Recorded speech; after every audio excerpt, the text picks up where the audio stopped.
Hello! Sorry, everyone. RPG Kingdom Kid here, back with another live stream of Final Fantasy 14. Sorry, I'm a few seconds late, maybe like a minute late or so, but I was getting tea ready again, and I had to get a cough drop for myself. I am a little bit better than how I was on Tuesday when I streamed. Quite a bit, I'd say. My throat doesn't hurt as much or at all.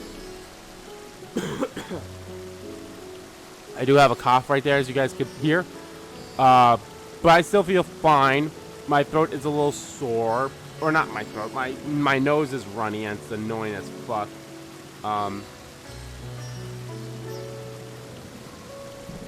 yeah.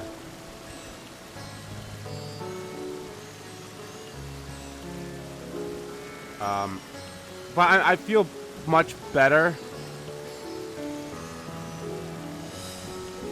Not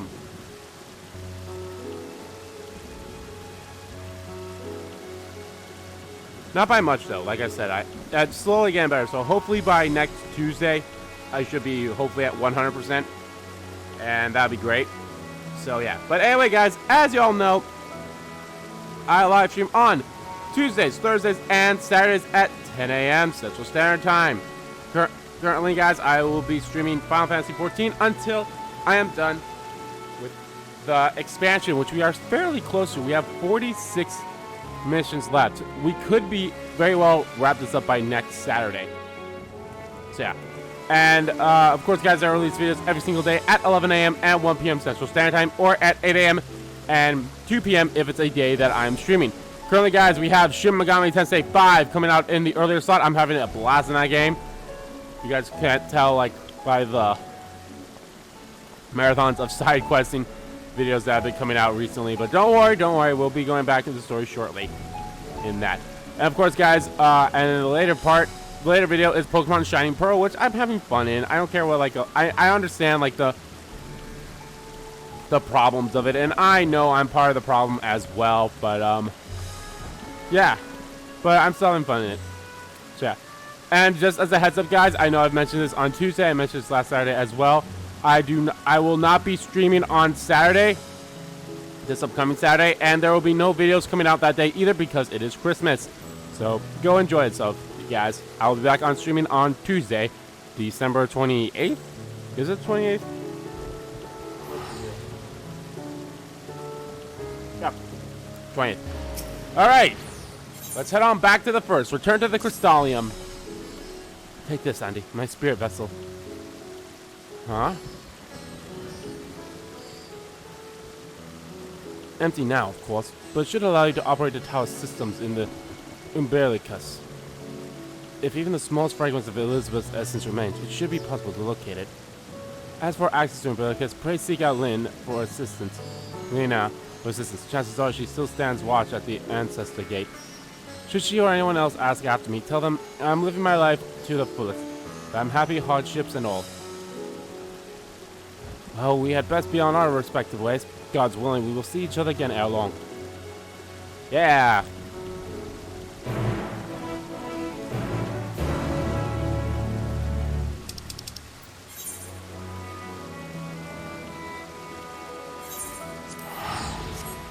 Let's go!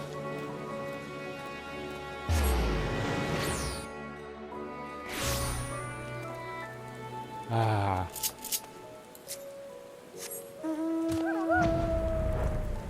It's been so long since we've been here.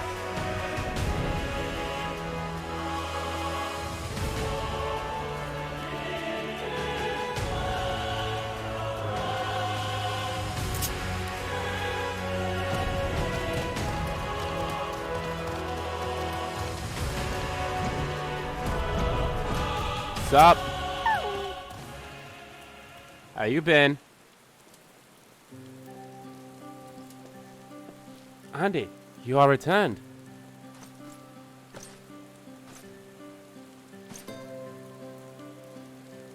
Have you been well, you and the others? I'm sure it shows, but we're well enough.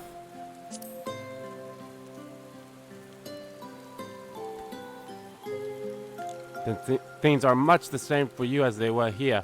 My lord is doubtlessly enjoying himself. Yeah, pretty much. He said this to you. These exact words.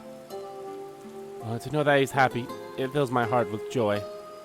Thank you, Andy, for taking care of him. Of course. When next you see him, please tell him not to overexert himself. Futile a request though it is. Yep, it is. And tell him that all is well here.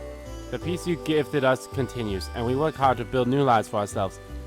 In the course of this, we occasionally bicker, but we've never been more optimistic for the morrow. If I had to mention one dilemma, it would be the question of our governance. Even as we speak, debate rages on over who should run the city in the XIV's absence. Most are of the mind that the Settlement Council should continue to oversee the general running of the Crystallium, while representatives are elected to determine policy and handle diplomacy. Thus far, nothing is set in stone, but however we choose to proceed, we will not replace our lord. No one could.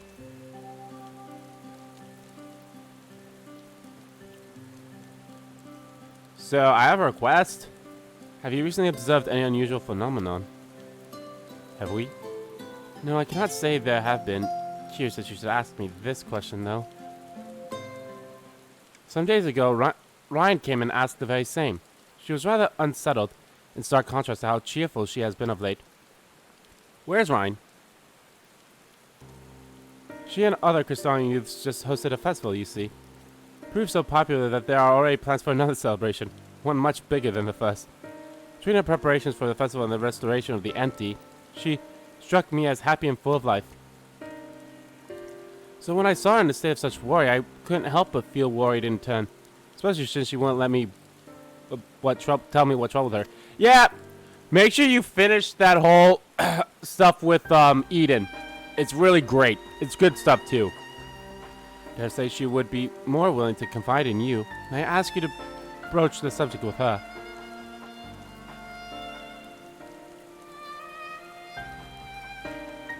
You wish to enter the umbilicus? Very well, I shall fetch the key at once, and take the opportunity to find Ryan. Please wait for me in the city, in front of the Cabinet of Curiosity, shall we say. I'll be along as soon as I can.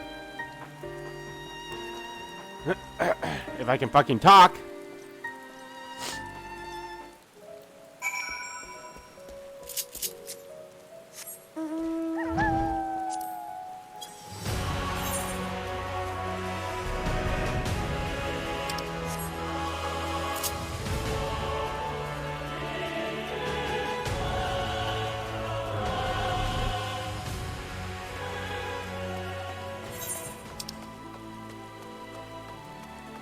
So many things I should do.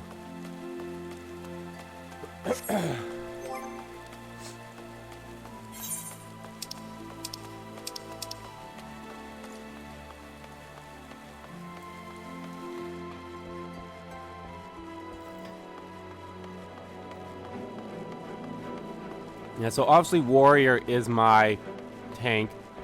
Maybe I'll make Sage my healer. I don't know if I'll do Dancer or Archer or Machinist for my ranged DPS. I have my Red Mage as my magical range DPS. And I'll probably do Reaper as my melee DPS. I wonder if the next update they'll get another physical range DPS. So then that way they all have 4 for each. Client event cannot be skipped. You may wish to cancel any proceeding. Yeah, it's fine.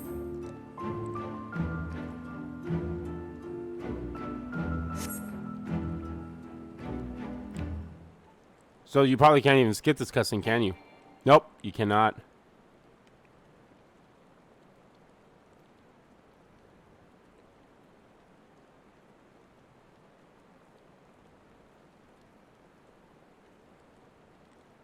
Do my whole eyes see? Is that truly Andy? Is that Ryan? Oh, nope. Hi. Hi, it is. Full glad am I to see you, Hale and oh, my friend. What a wonderful surprise it is to have you back with us, and at this most opportune time.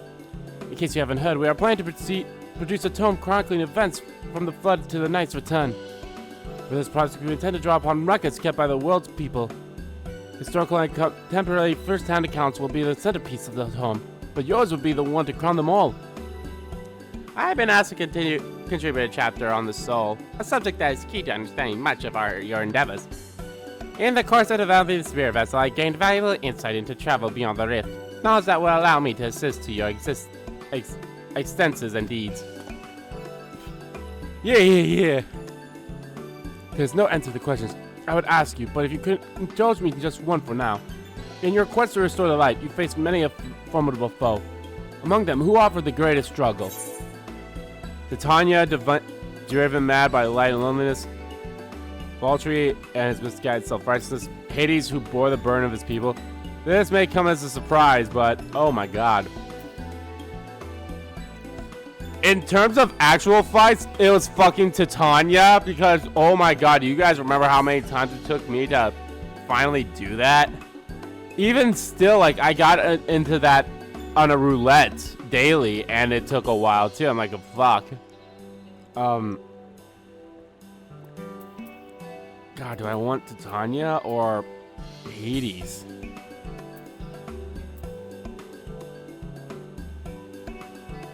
I'll say Hades. Yes, Hades. He who sought to resurrect his ancient brethren. He was the final obstacle in your quest to restore the night. You're bound in the depths of the tempest, the stuff of epics. Your complaint as is, I worry the mere words won't do justice to that fateful confrontation. Not that we would think to omit it entirely, of course. No, at the very least, we will impress upon readers that it was the climax of your hero's journey. I know you'd love to talk his ear off, Morin, but we really should be on our way. Those documents from Elmore won't collect themselves. Of course. And afterwards, would you care to join me for tea? I was hoping you might clarify a few points in your thesis. Till next time, then, do tell the others to look after themselves. Our overzealous friend in particular. Remind him not to exert himself, again and again till his ear falls off, and if that's what it takes for him to take it to the heart.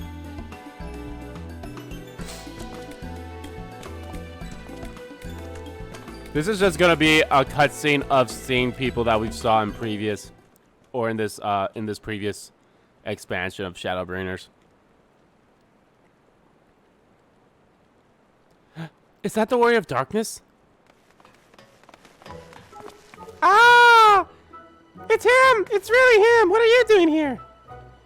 If you're going to bow, I could give you some medicine. I made it myself. Best not, Ricky. You'd only give him a stomachache. We've come to see Morn to get his advice. One of the gods finally agreed to teach us how to fight, but first we need to choose a fighting style. Well, I know that I want to be a mage, I clearly isn't sure. Magic isn't really my thing, so I was thinking of taking up the axe, or the sword, or maybe the bow. They all seem alright, but it's hard to decide, so I thought I'd ask Morin. He knows about lots of things. He isn't here? Ah. Oh, why don't you have the Warrior of Darkness choose for you? What do you think suits our Creel best? Axe, sword, or bow? For smiting your opponents, the axe. For protecting your friends, the sword. For fighting and hunting, both, the bow. Ah, the sword. The sword. If you took up the sword, you could be just like... Brandon, the Warrior of Light. I love that tale. Let's borrow the book today. It's really popular, though. I hope it's still there. Thanks for helping me decide, Warrior of Darkness. I'll start with that style, and maybe try something else later on. And when I get really strong, I hope to have a bout with you. Yeah, that's never gonna happen, kid. Mainly because I'll forget you exist.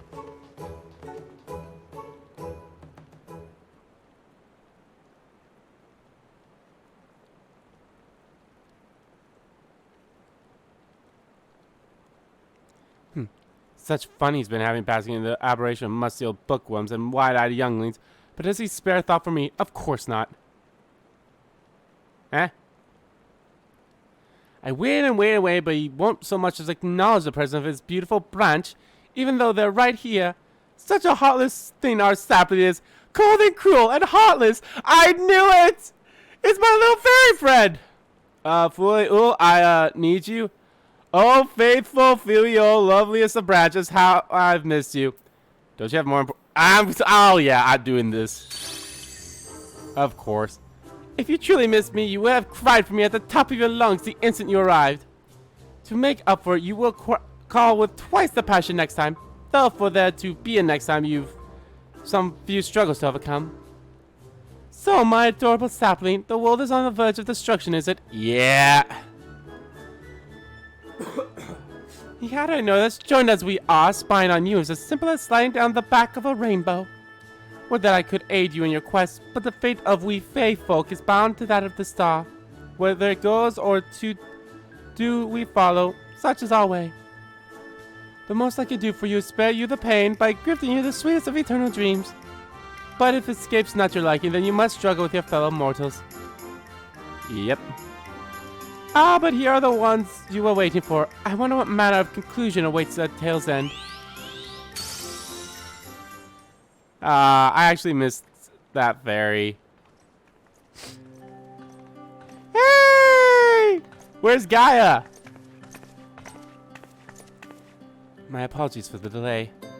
Andy, it's so wonderful to see you again.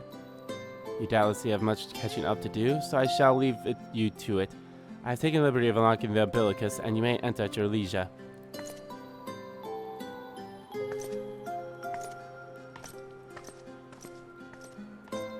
Hi, Ryan. I wonder if more people would have shown up if I did some more stuff. Or maybe that's all that people that would have been there. I'm relieved to hear that everyone is well. I've had this feeling like in the pit of my stomach, and I was afraid that something might have happened. Well, maybe I'm overthinking things, but it's just that I'm the Oracle of Light, but I've never spoken with Heidelin, never once heard her call. Even so, I've always had this feeling deep inside me, a connection to something immense. These past few days, though, that connection has wavered, as if that immense something was distant and then close, then distant again. And then the other night, I was jolted awake by the feeling it had been completely severed. Wanting some fresh air, I went to open the window, and to my horror, the sky was ablaze, like during the sky shower. Oh. Then I blinked and everything was normal. The next day, no one said a thing. No one else had seen what I had seen. As far as I could tell, nothing was out of the ordinary. I began to wonder if it was a figment of a half-remembered dream. Andy, what are you not telling me? I have to know. Please, it doesn't matter how terrible it is. Alright.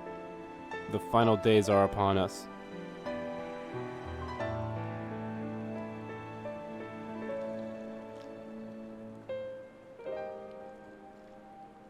There we go. My tea's a little cool down so I can drink some of it. It wasn't my imagination then. The doom we witnessed in Amarat has come again. I can't believe it. Like I told you before, all is well here in the first, so don't worry about us. Please, look only to the threat before you. We're fine right now, and even if we weren't, we've learned how to survive. Should the final days reach us here as well, you may be assured we won't go quietly. Ah. No, we'll hold on until you can find a way to save all our worlds.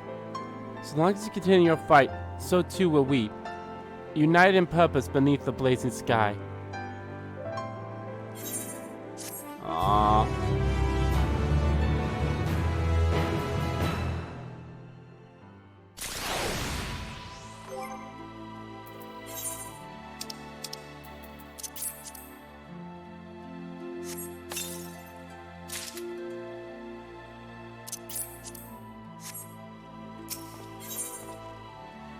Hope upon a flower. You've head for the umbilicus to consult with Elizabeth, right? I'll do some counseling on my own and speak with Lana. Decide how we might best prepare for the final days.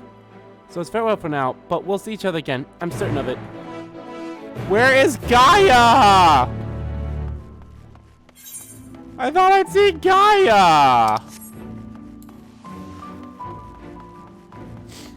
Because I did all that shit. I was like, oh yeah, I did everything, so. So, you know how people have been like making a meme of the grapes and now that got fixed in 6.1? But people are saying the grapes here are still, you know, as the ones at in the Lapa or whatever that place is called. How the grapes are still like that here, so people are like, it's fine. Ugh.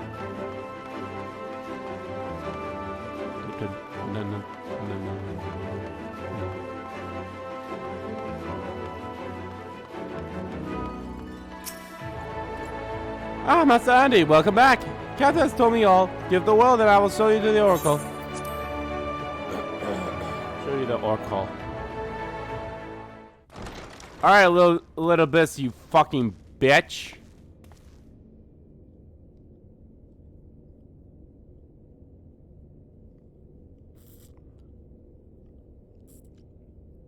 Ah.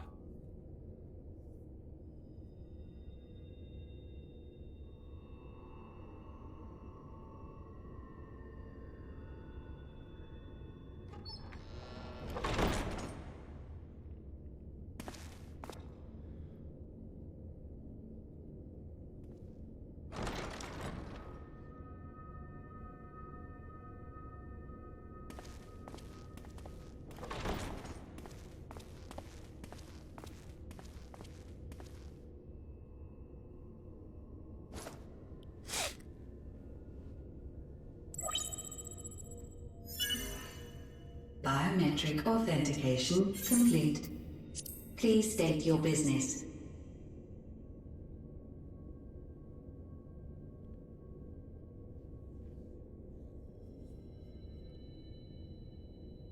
Acknowledged. Reinitializing Circus Tower systems. Searching for Elpis entity.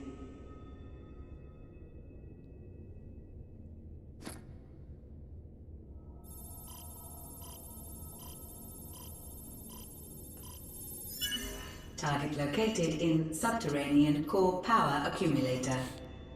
Projecting image.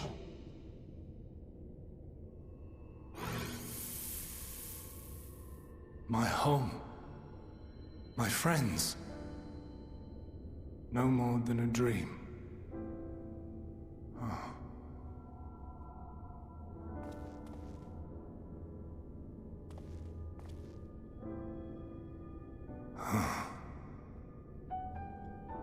You. Why have you awakened me? I no longer sense those places beyond, or Lord Zodiac.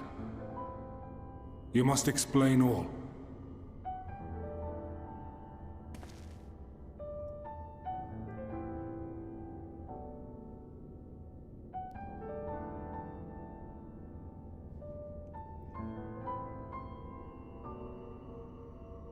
So, he is fallen, and my brethren's souls returned to the star.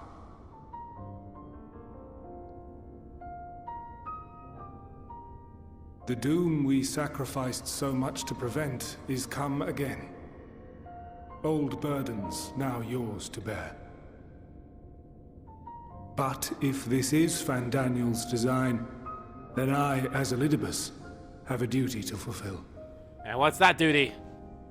Your unsolicited act has restored to me some few memories of the convocation. Such knowledge as I have, I will share.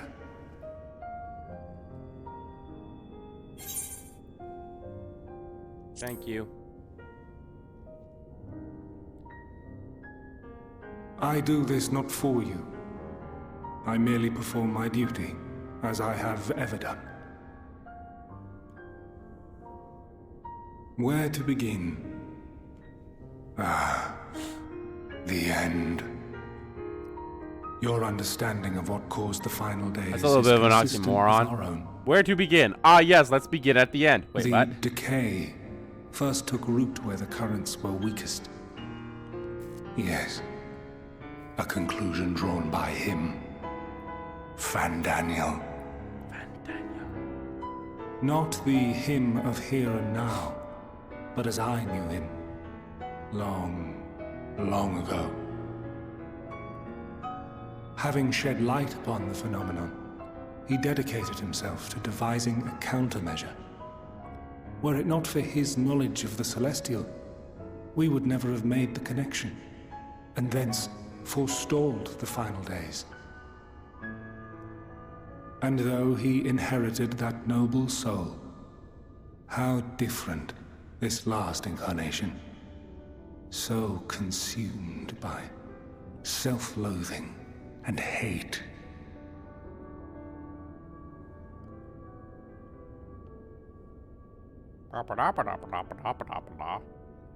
Elpis. Yes, the name is familiar to me. Yet I know it not as a flower, but a place. Oh? A testing facility for determining which of our creations were fit to be released into the world.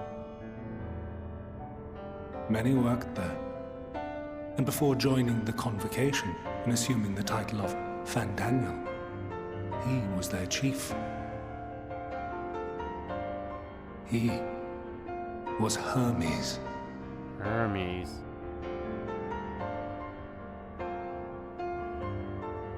That is all I know. The crystals tell little of the lives the 14 led prior to their introduction. So are you all named after Greek Elpis gods? itself would Who was tell even Zeus? less. Nary a ruin has survived.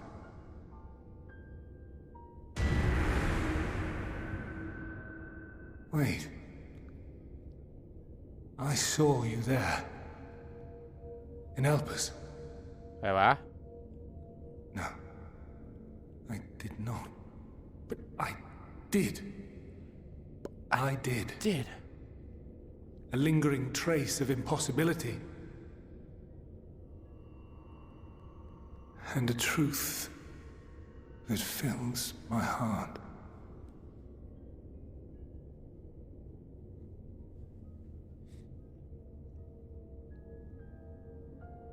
My memories remain clouded, I fear. However, they have revealed to me one possible course. You must travel to Elpis, to the time when Hermes served as its chief.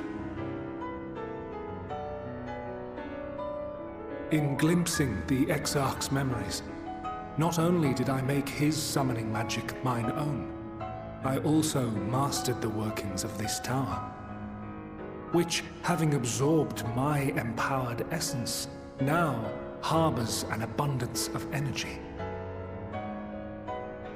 As such, I believe I can deliver you unto the past, unto that place and that precise moment. Given the eons that must be traversed, the gateway will not be fully formed.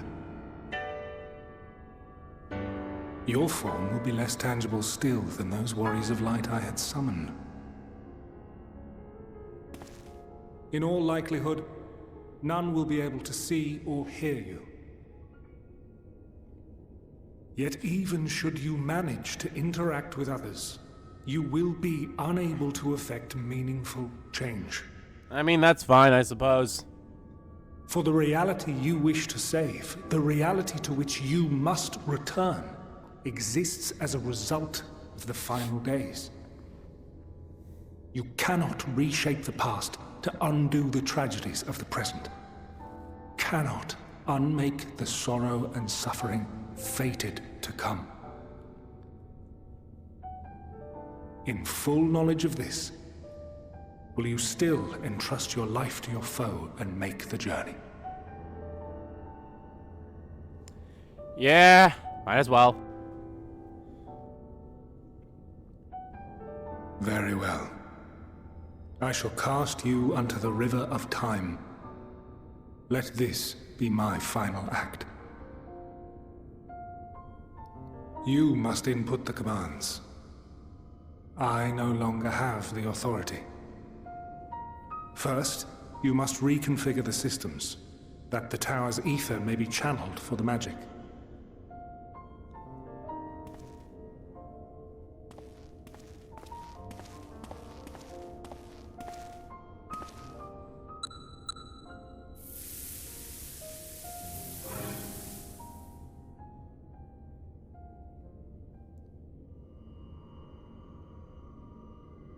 The preparations are complete. The gateway will soon open. Return at once to the ocular.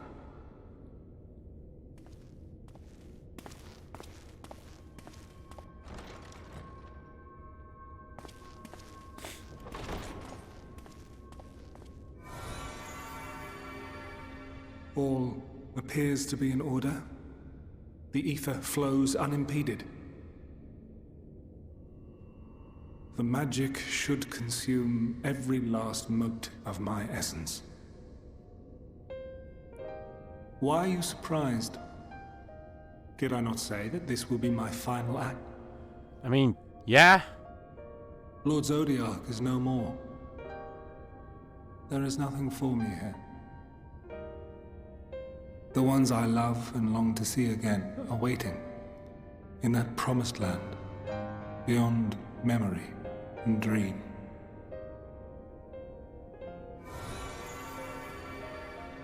Now go, warrior of light. Go and do not look back.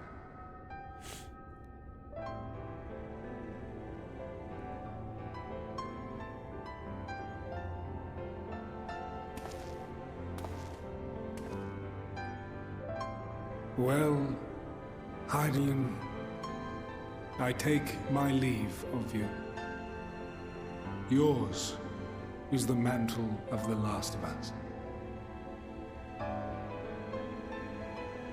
May you have the joy of it, the burden and the solitude. It falls to you now. You and your champion to save our star.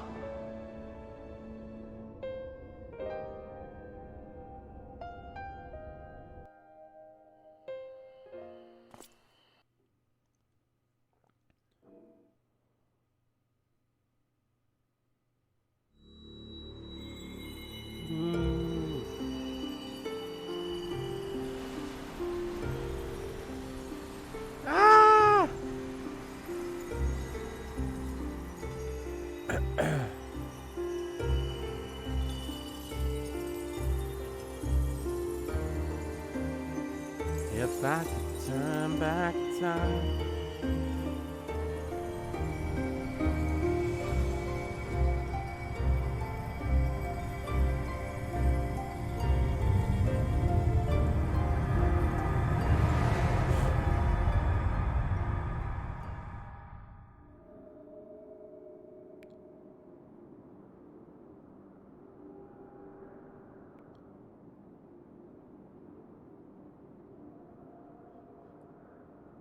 Well, I'm invisible.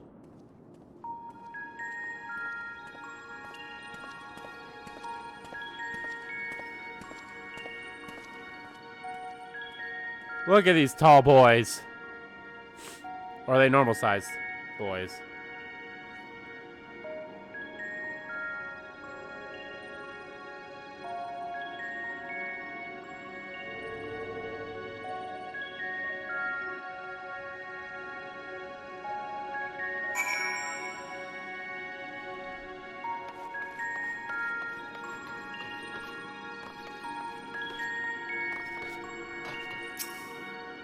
The device is reminiscent of an aetherite. Perhaps it's possible to attune with it?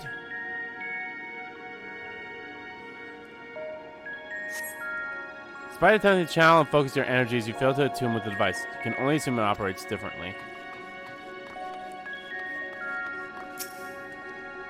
Man stands dutifully by the aetherite-like device. A guide for this facility in all likelihood. You attempt to get the man's attention, but if he sees or hears, he gives absolutely no indication. As Elpis is warned, it appears your form is intangible. Yo, this music's really good. This is the right place. Yes, Propylonion?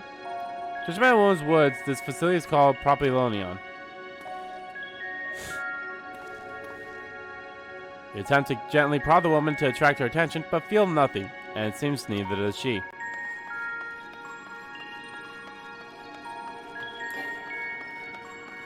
Really? I can't sprint?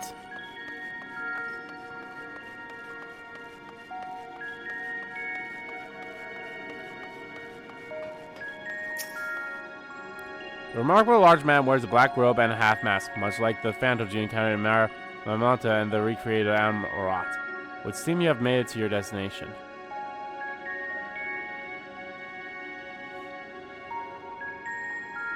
You gesticulated wild and shout all manner of greetings and absurdities, but the man does not much as glance in your general direction.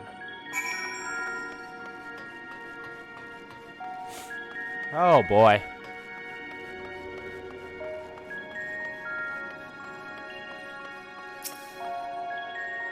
You suspect the door leads outside, but how will it open? Or how will you open it? Without open it.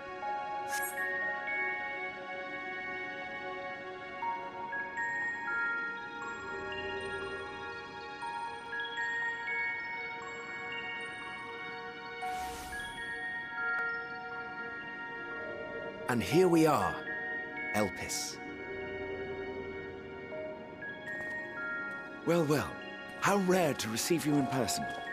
To what do we owe the honor? Oh, just a few odd tasks. We'll be here a while. Huh? You're welcome to stay as long as you see fit, of course. As a matter of procedure, however, I must ask that you kindly remove your masks.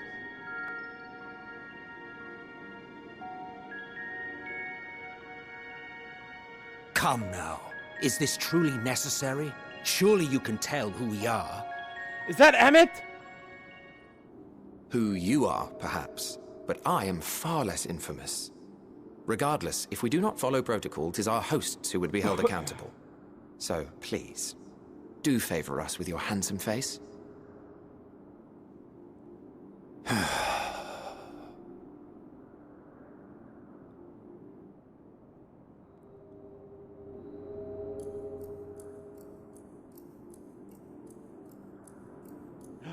It is Emmett, aka Hades. Is that Van Daniel then?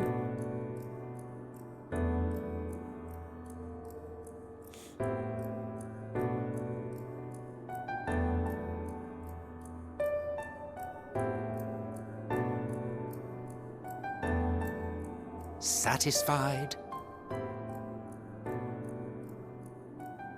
I thank you for your cooperation. You are free to go about your business.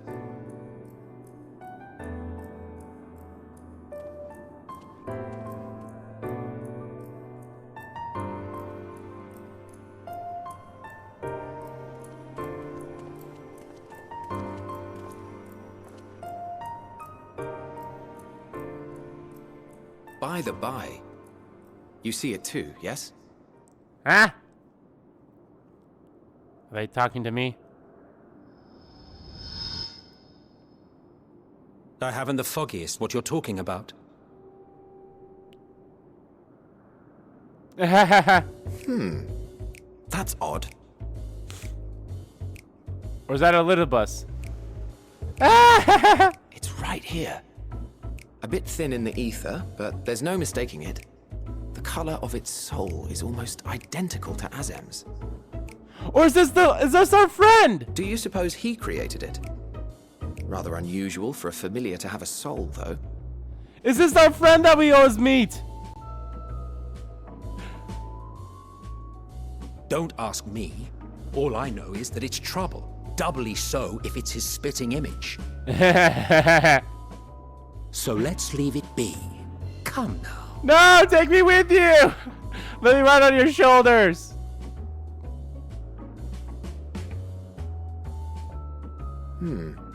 It's trying to say something, but it's literally too intangible to form words. I love this. Why don't you give it some ether? Spare a snifter of your bounteous reserves.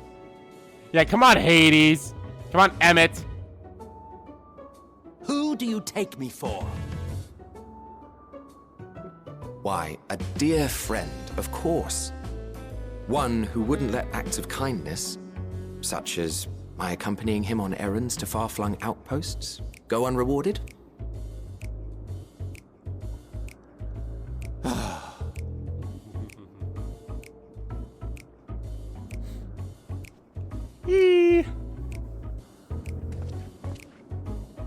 I suggest you close your eyes, or this may be unpleasant. How? But okay.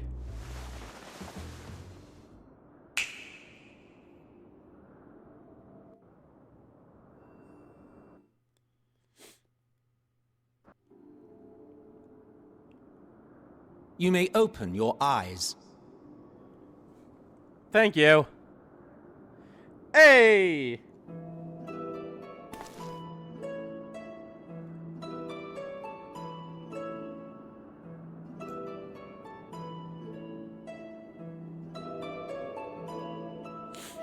Whoa, wait. Am I the same height? You even adjusted its size. The better to indulge your whim. This way, it will be easier to communicate. How very thoughtful of you. And may I applaud your artful reinforcement.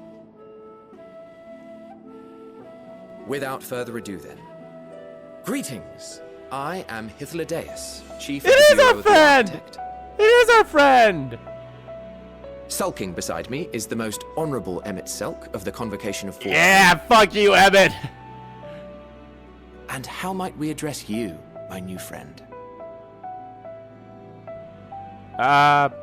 This is my name. A fine name. And I'm pleased to see you understand our words. So, tell us, whence have you come? The thinness of your essence suggests you weren't created here.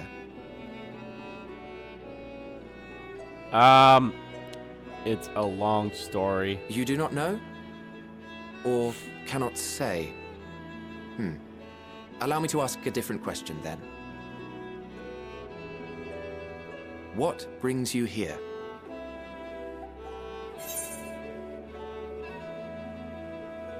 I seek a man named Hermes.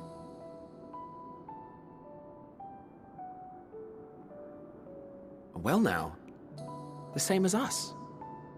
Perhaps Azim wished to come too, but had to settle for a familiar. If he truly wished to be here, then he would be. Right you are. I'm curious if we'll ever see what Asmon My looks apologies like. if we've given offense. The two of us can discern the color of souls, you see, and yours happens to resemble that of a friend. And with your purpose matching our own besides, we jumped to a hasty conclusion. We are here to speak with Hermes, the chief overseer of this facility, which we also intend to tour in order to gain greater insight into the man's work. We, I say, though this is Emmett Selk's charge. I am here only to serve as his guide.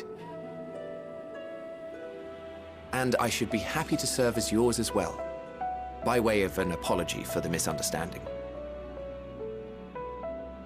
Wait, are you suggesting that we bring it along on official business? This thing we know next to nothing about? This thing? If you harbor suspicions, better to keep it close than leave it to its own devices. Wouldn't you agree?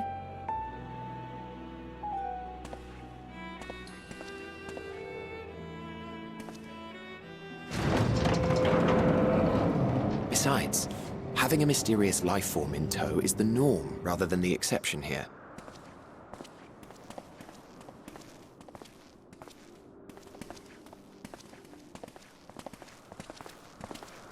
Can I attune to the Aetherite? So can Welcome, everyone my else see me now? friends, to the testing ground of creation at Heaven's Edge. Elpis. Whoa. The world unsundered Elpis. What the fuck?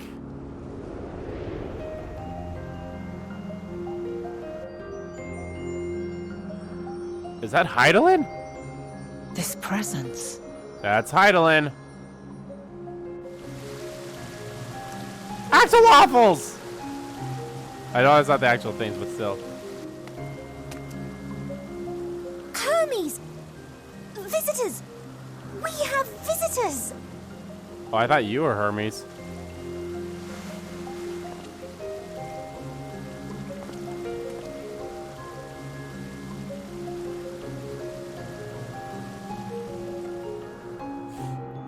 Oh boy. Why do I get a feeling shit's gonna get fucked? What secrets are you hiding, I wonder?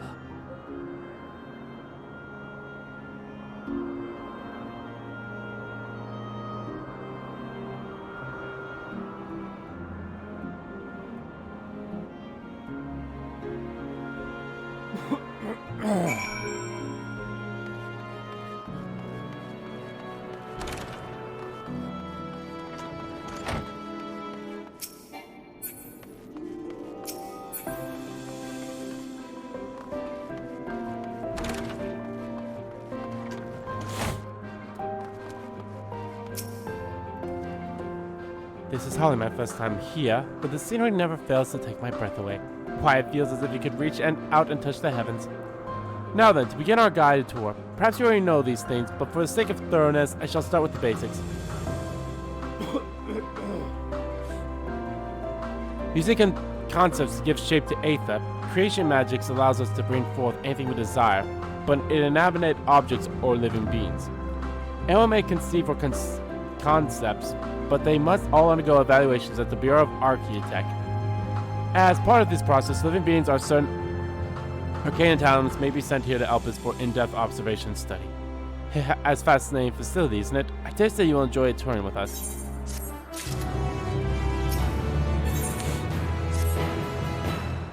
Now then, our friend Hermes, aside from overseeing the facility, he also conducts his own research.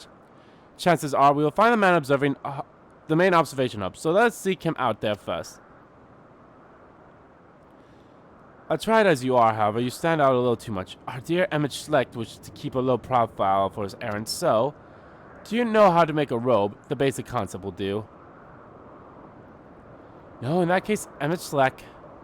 No, your whim, your responsibilities. You've gotten not another timber of Aether out of me.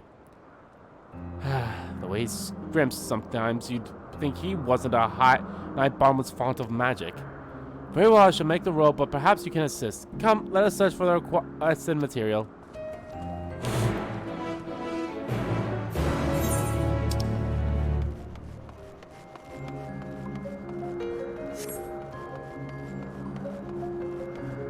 What in the fuck? Yep. So here's another area with... So, I've actually found the Aether currents in everywhere besides, obviously, Lava Breos, because, yeah.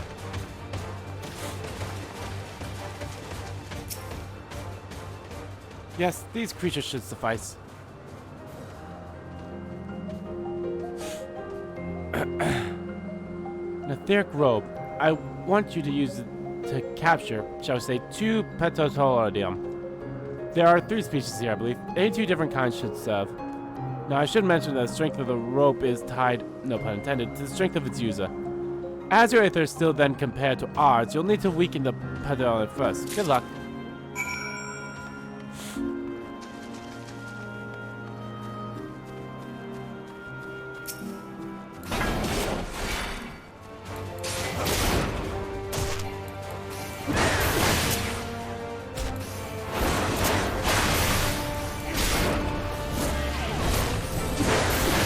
I don't know why the battle music for this reminds me so much of the first Stardust Crusaders JoJo's opening.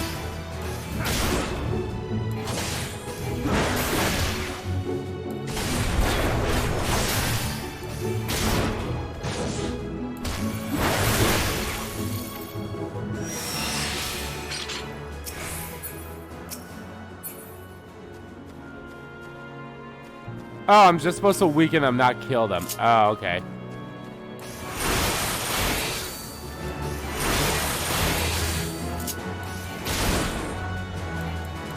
Which in all honesty makes sense.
Oh, this is actually a very short mission.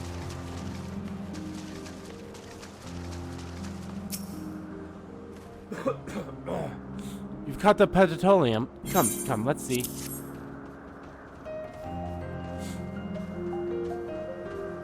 Yes, these fine fellows will do nicely. And now for a spot of revision.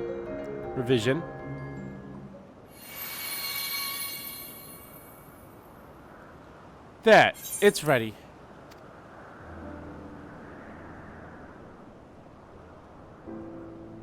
It's nothing fancy, but then we're trying not to stand out. Try it for your size. You turn living beings into clothes, just like that. Will someone be angry with us for using those creatures?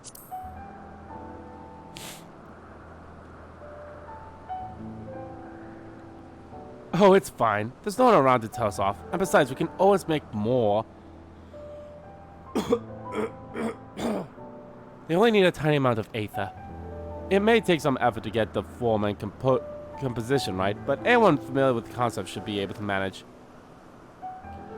Well and good to disguise and educate it, but it won't fool anyone who can see worth a damn. Fair point, but at the very least it would spare you unwanted attention from casual observers.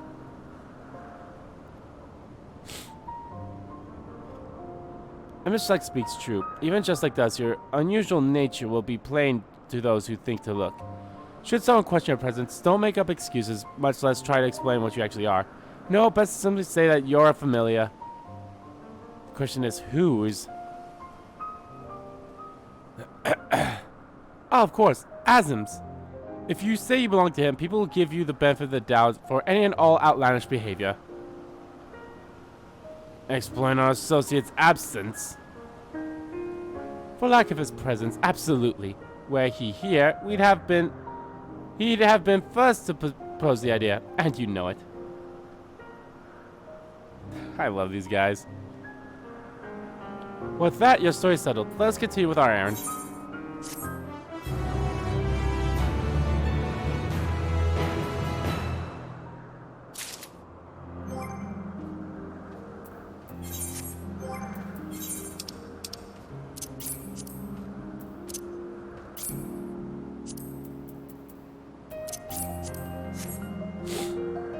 Yo, look at that.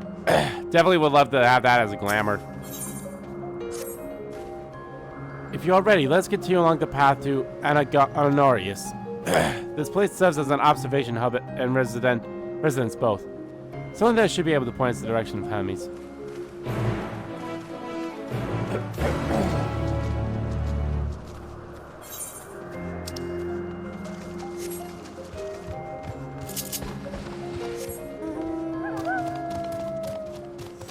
I would assume I had to wear this in order to continue on. You never know.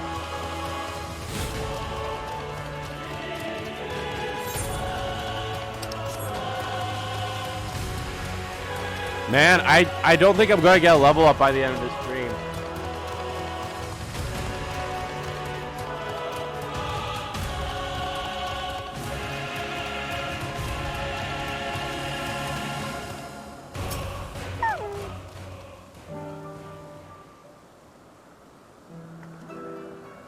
Yes, can I help you? We wish to speak with Chief Hermes. Do you know where we might find him?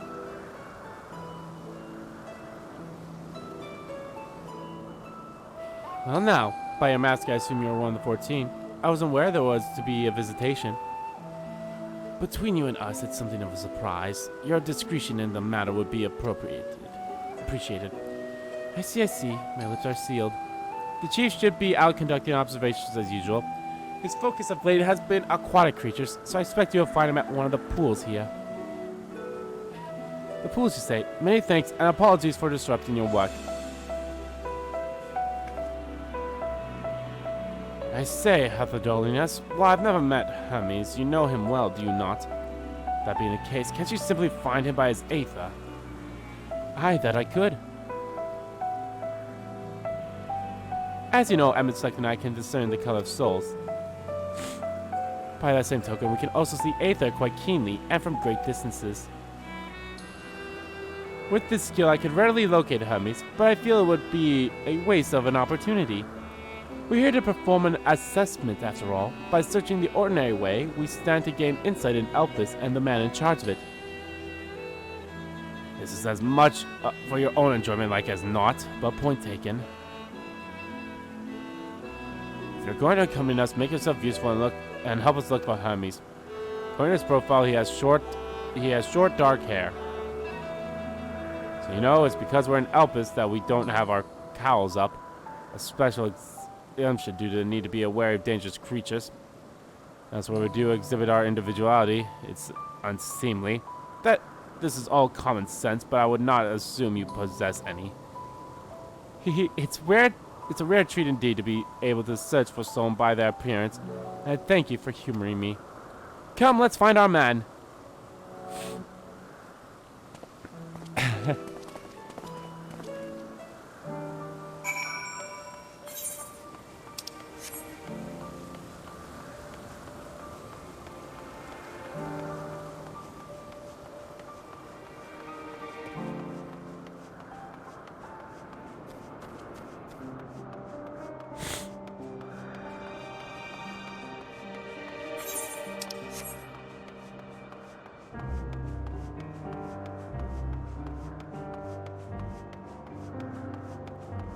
Do I have the means of attuning yet or not?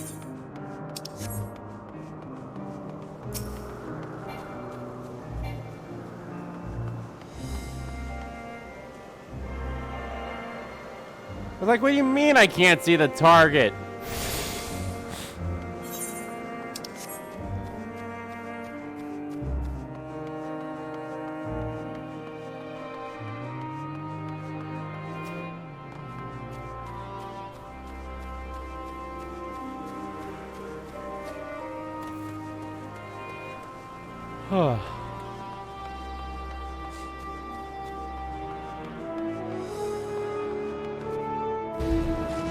Ah!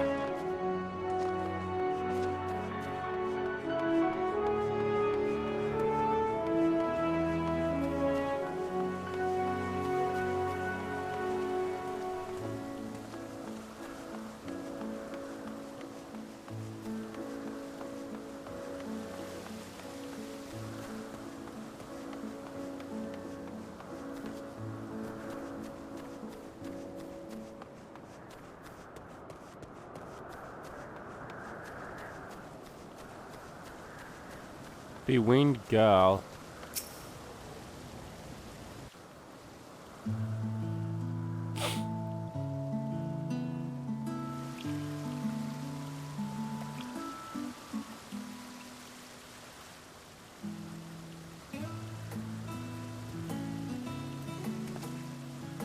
Huh. You are... Oh! Different. You're different too. You and me. We're alike. Friends. I like I her. want to be...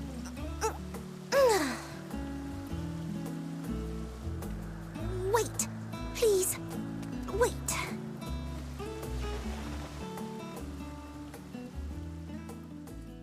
Greetings and salutations. Can you hear me? Do not be alarmed. I mean you no harm.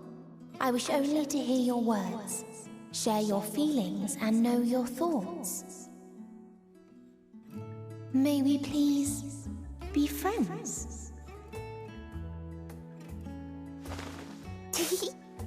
May we please be friends? You're adorable. Ah, I see you found him.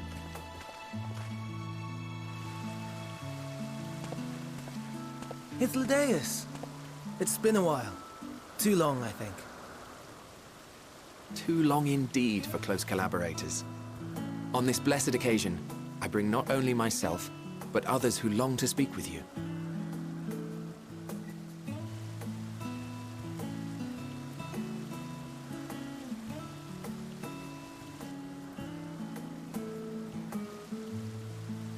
You were of the convocation. Emmet Selk at your service. Do I have the honor of addressing Hermes, Chief Overseer of Elpis? You do. You have traveled far for it.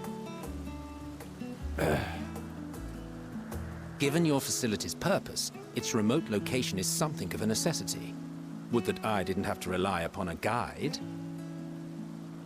Oh, you wound me. Have I not ever been an attentive and helpful friend? But moving along to more agreeable company, this one we chance to... Ah, she's so adorable.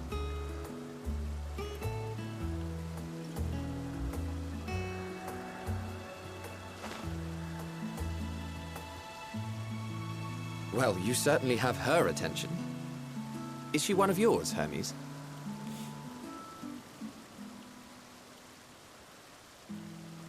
Her name is Meteon. It means shooting star.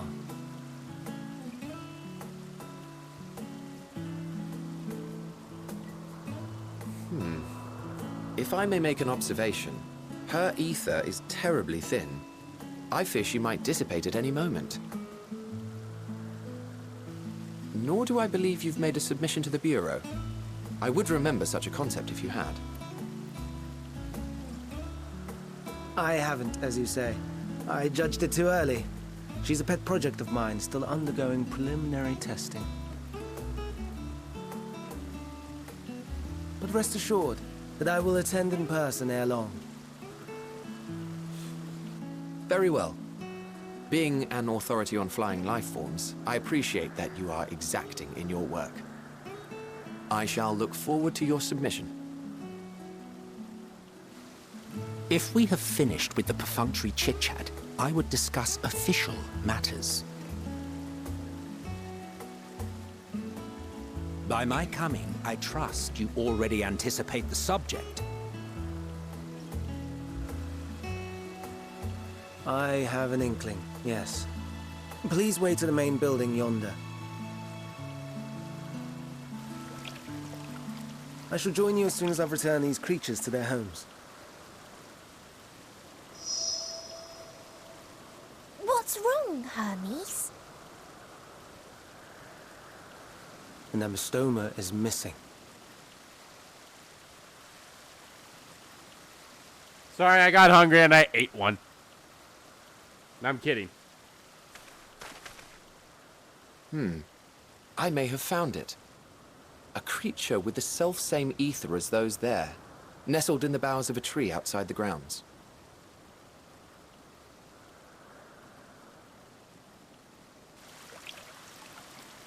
You're saying they can climb, with their sorry excuses for limbs?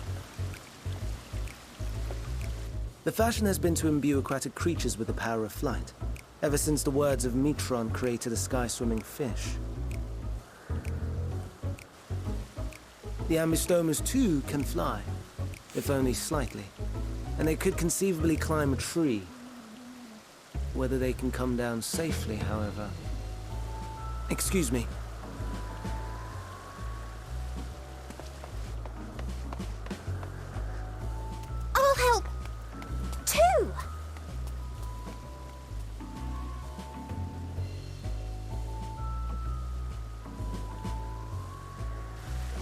And what are we supposed to do with this lot?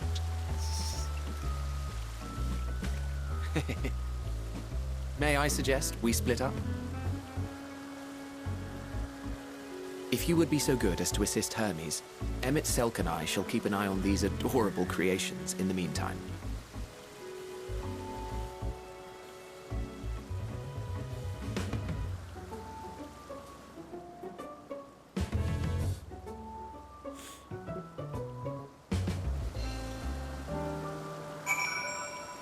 Oh boy.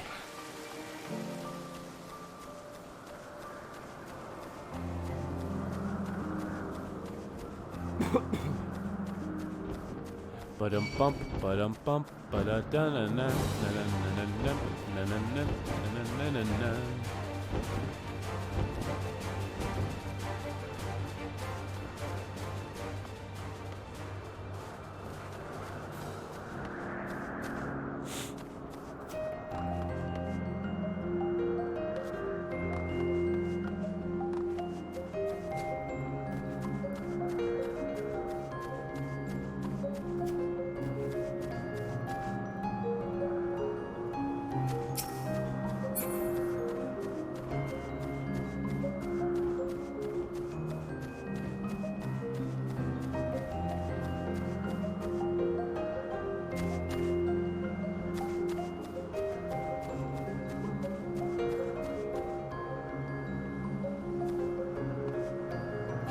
I've never been a fan of these, like, oh, there it is.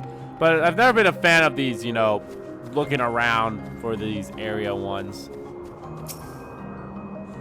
Seems Hermes and Metarnia have found their quarry, a creature known in this age as an Ambrodosima. Yet though it has safely extruded from the trees, Hermes appears to have found himself in quite the predicament. The Ambrodosima! Hermes saw it high up in the tree. Couldn't have to get it, but it jumped on him and he slipped. Do you need a hand? No, I'm fine. A little embarrassed. Now, for your own safety, please stand back.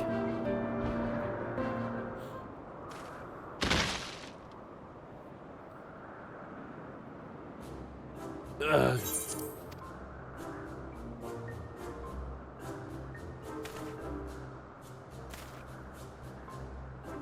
Hermes, are you all right?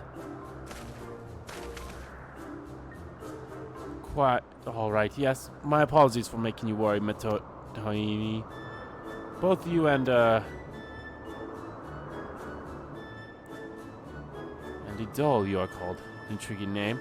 Somehow reminiscent of a new creation. Thank you for coming after me.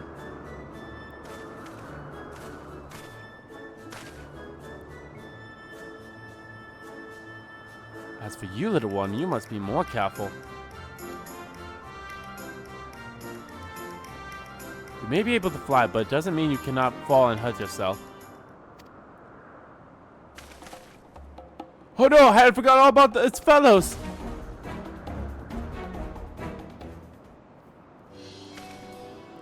Truly, what a relief. I must thank Emmett Slack and Hethadonius when I return to them. But first, with the distractions out of the way. As Chief Overseer of Alpis, permit me to welcome you to our facility. I hope you will enjoy your time here. I like her. I don't know why, but I like her so much.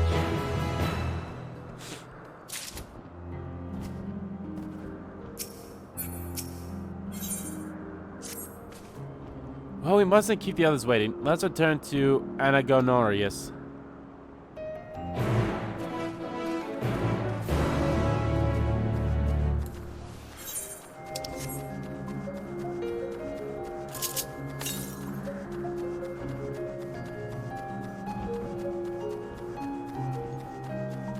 Ponder, warrant, cherish. Welcome.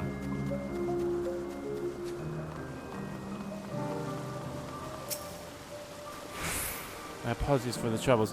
Owing to your kind assistance, all the Ambrodosias are safe and well. I will presently send them back to their space, if you would go on ahead to the main building. Upon entering, you will see a table and chairs, a meeting area. We may speak there. Very well, take care not to let the creature slip away again.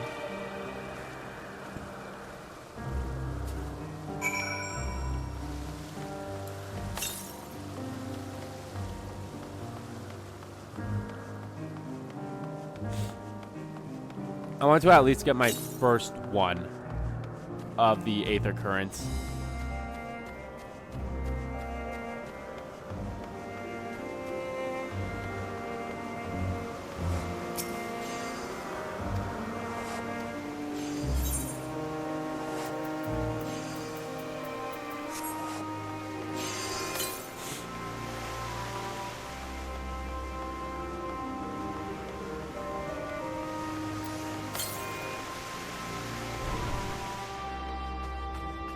Oh, it's probably like behind this building, isn't it?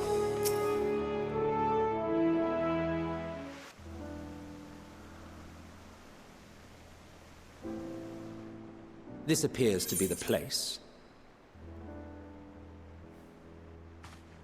And here is where we part ways. We will be discussing highly sensitive affairs. Only a select few may be privy to such knowledge, and that does not include someone who cannot or will not divulge their origins.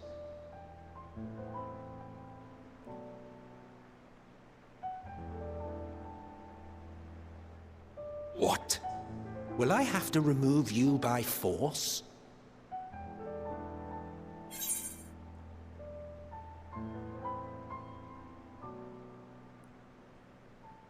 There are reasons I cannot speak freely.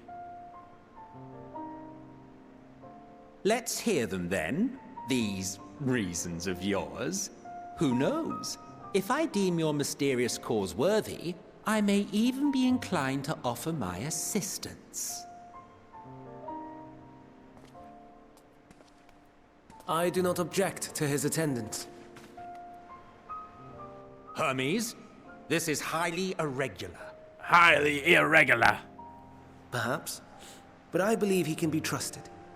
Meteion would not have taken to him so quickly otherwise. I like her. Moreover, the presence of a third party may help me to maintain composure.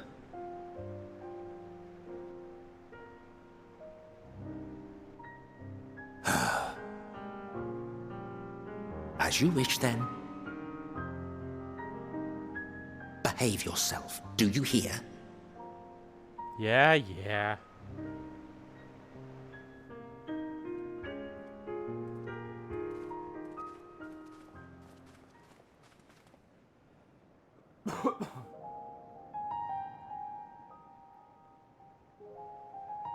So, it's finally happened, then.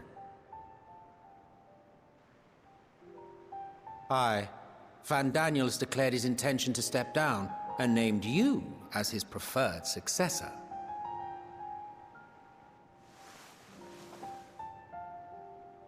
In recognition of your knowledge and your works, the Convocation is giving the recommendation due consideration. As one who does not know you personally, I am to use my impartial eye to take your measure. And above all else, to ascertain your disposition towards the invitation.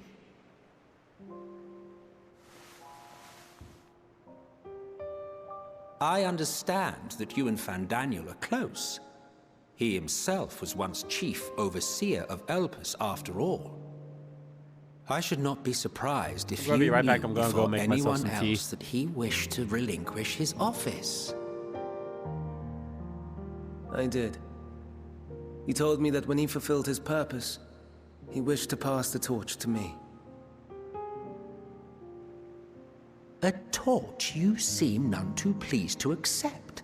Are you so averse to serving on the Convocation? No, it's not that. For a humble researcher like myself to even be considered is an honor beyond words. No. What troubles me, what I struggle to come to terms with, is the very fact that Van Daniel is stepping down. Does this not mean that he will return to the Star?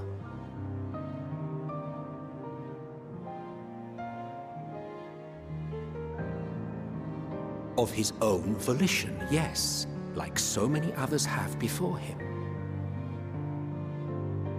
Return to the Star? Does that mean die? Well now, That's not a word I hear often. Is that what you say here in Elpis? Mankind is the life of Aetheris. Each of us, a drop of blood flowing through its veins, bearing sustenance. In our finite time upon it, 'tis our duty to make it a better place, that all who call it home, now and in future, may abide in happiness. To that end, we have dedicated ourselves to the pursuit of enlightened creation. And by our efforts did we transform this once untamed wilderness into the peaceful paradise you enjoy today. To return to the star whence we came is a privilege afforded to we who have so loved and nurtured it. A choice embraced by those who have lived their lives to the fullest, in service to our world. And when they depart upon this journey, it is beautiful, always. The 14 are no exception.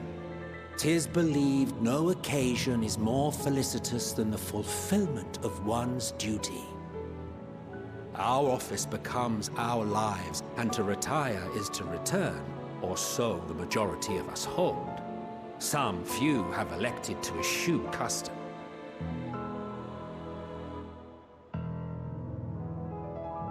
Mayhap you feel Fandaniel's deeds do not warrant his return. Yet you should know his accomplishments as well as any. During his time, he conceived of countless outstanding concepts.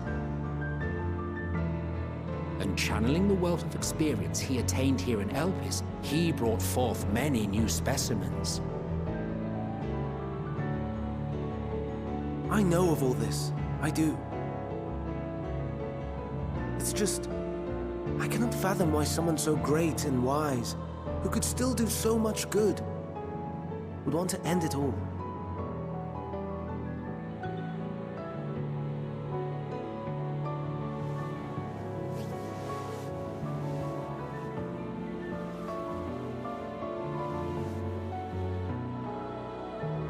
Oh no, I've made her upset. Forgive me. I know I requested your presence. Might I trouble you to take Meteon outside? A change of scenery would do her good.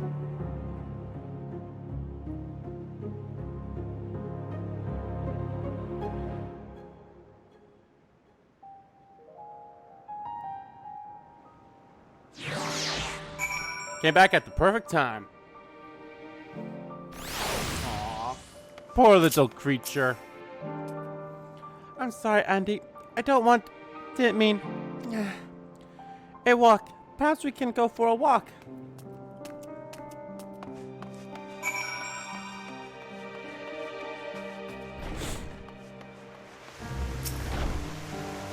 Hermes gets sad when he thinks about death.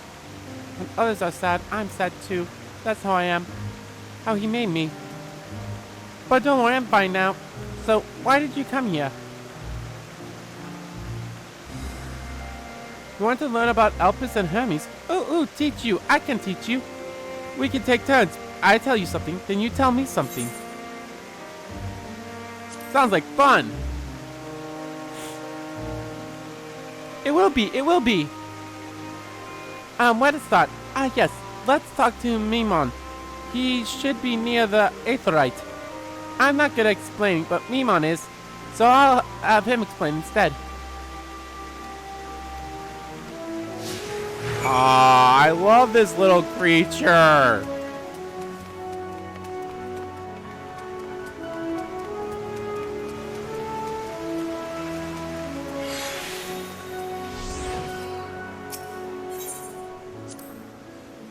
The Aetherite. Anyone can use it to teleport anywhere. Well, maybe not anywhere. Not to the ground or to other isles. For that, you need teleporters. Oh, and permission.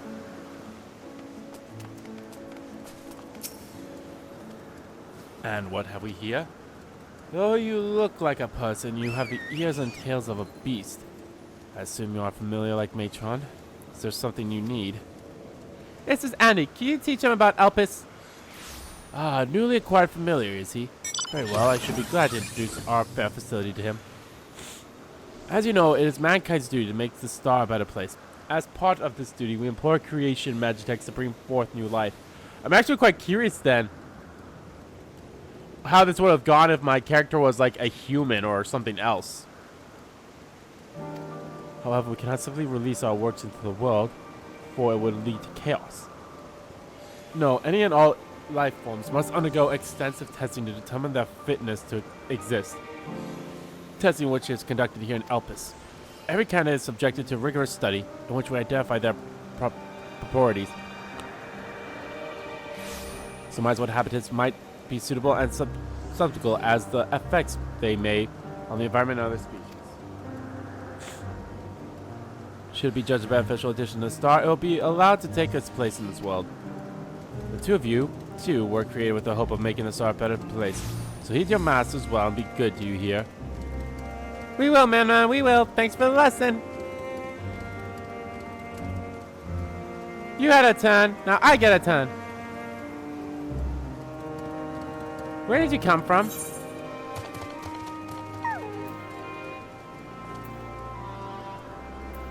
From a place facing a great threat. There's such a place? I had no idea. But this place is important to you. I can feel it.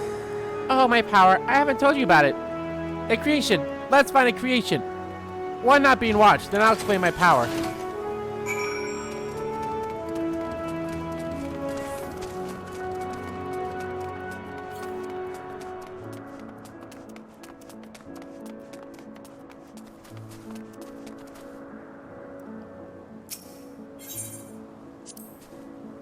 Springanes? What are springanes?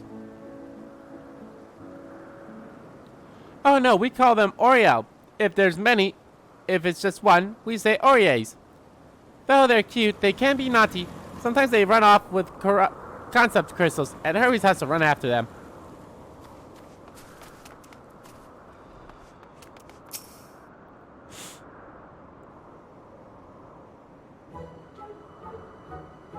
It's this motionless bird again! Oh, this creature is perfect. But I don't remember seeing it before. Perhaps it's new? Anyway, I'll try reading its mind. That's my power.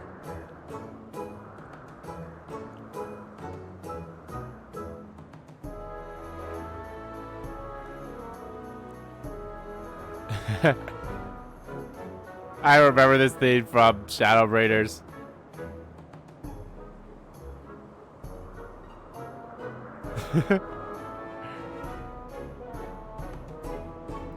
I can't read it. Or maybe there's nothing to read. Wait, please wait. I'll try again. With you this time.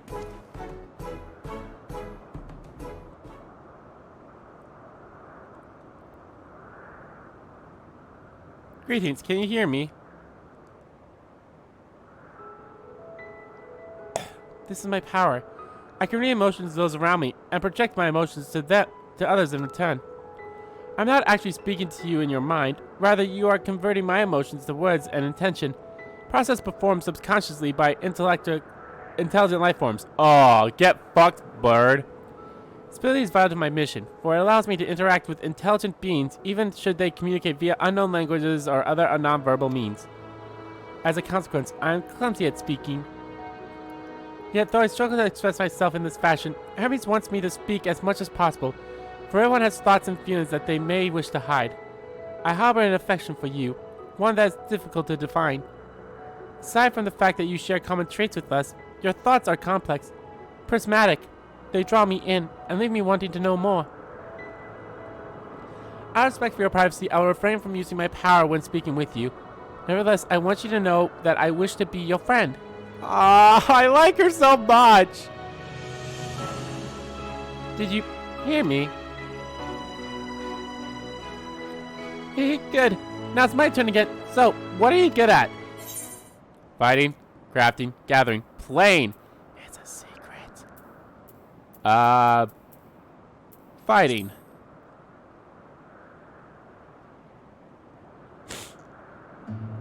Ooh, fighting. That must mean you're strong. Hermes is strong too, but he doesn't like to fight. even when creatures fight him.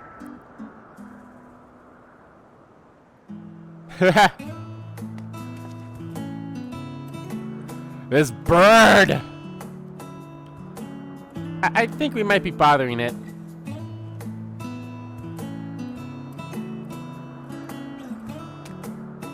Let's keep going. We'll go see Aether next.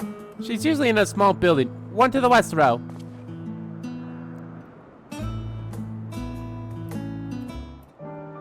This bird.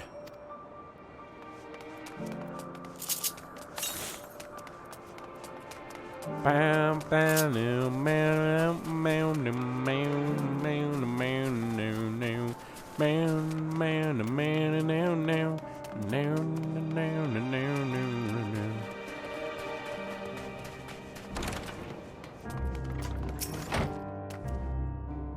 no. Well, if it's Matoya, I see you brought a friend today. Greetings, Aetheria. An apple. Could you make me an apple? The kind Hermes likes, covered in syrup. I want to share with Andy. Oh, candied apples. Hermes is certainly partial to them. But you know you can't eat, Matoya. You weren't made to do so. But I like it too. It may seem that way, but it's due to your ability to share others' feelings. You've taken Hermes' likes for your own. In any case, I can't prepare an apple right now, but I'll bring one for Hermes soon, I promise. I'm sorry, Andy. I wanted to show you my favorite thing. Then I could ask about yours, but I failed. Tell her what you like. Oh, that's what you like. Yes, yes, I can feel it. Your joy and happiness. And it makes me happy too. Thanks for sharing it with me, Andy. Well, we've walked and talked a lot. Maybe Hermes has finished talking too. Shall we go and see? Aww, I love this little creature. So adorable.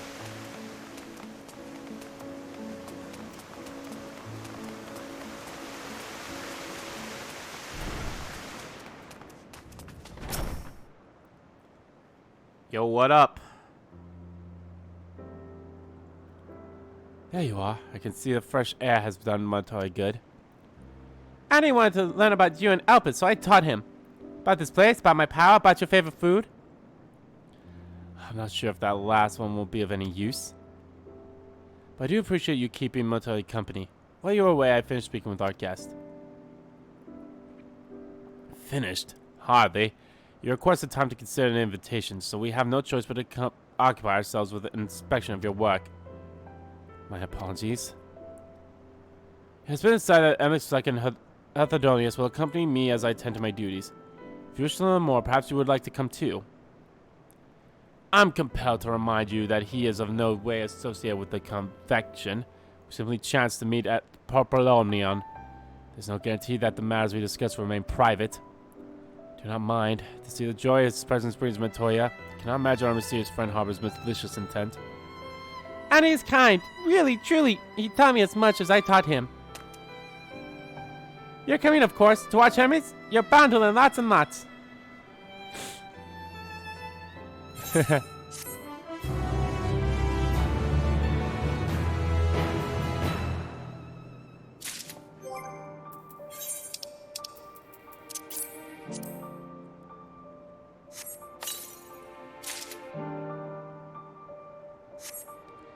Of the Behemoth King. If everyone's ready, there are a few creations I need to check on. First, we shall return to the spot where we found our wayward abominants.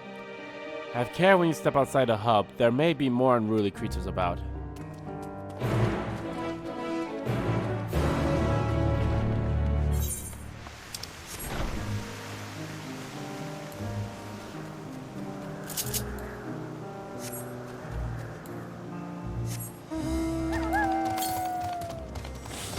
I always gotta wait for the whistle. There it is.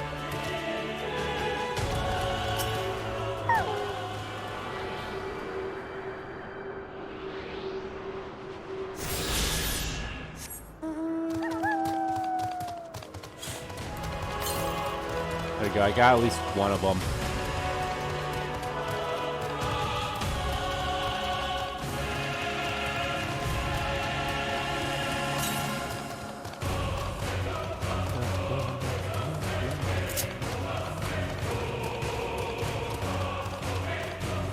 Do you think we'll get to level 88 by the end of the stream, guys? Probably not. We'll probably get very close, though.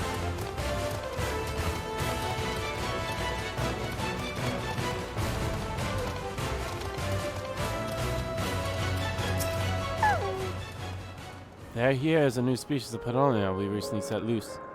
It's been doing very well, managing to maintain a suitable existence thus far.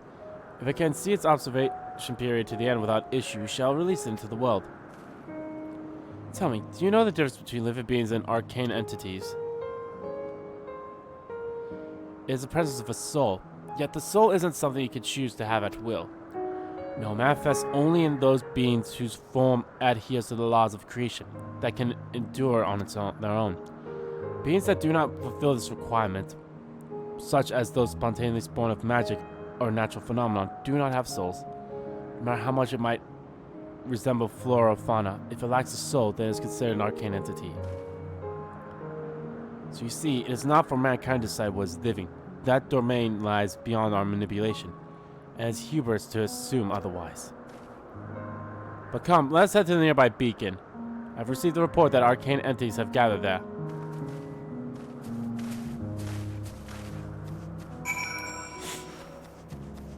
Ready?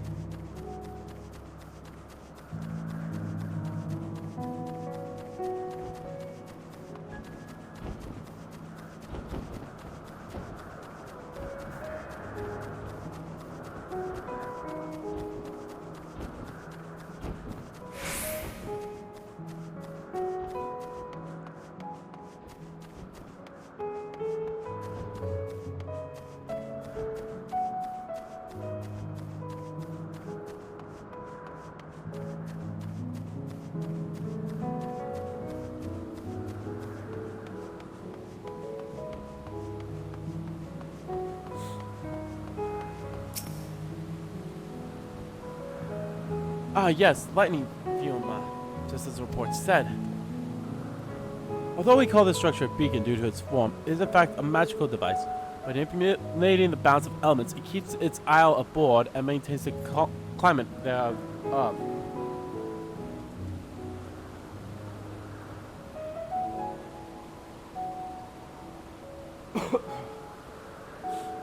Although, I already said that. In the course of its operations, often sees an internal shift towards a given element. Right now, the element is lightning, which draws the Venuma here to replenish their Aether. It appears my Toya is busy. Would you care to assist me in her stead and feed the Fiona? By using this lightning converter, you can harness ambient lightning and focus it into a ball. A vibrant feast for our dazzling friends. Go on, give it a try.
Perfectly done, Andy. Look.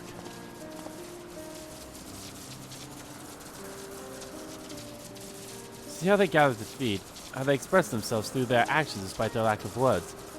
Speech is not the sole definite characteristics of a thinking, feeling creature, nor its silence is indicated that they do not possess these qualities. Be it a soulless arcane entity such as the Phenomenon, or the inferior life forms such as the Crystallium, all seek to protrude their existence to survive. Is Matoya a living being?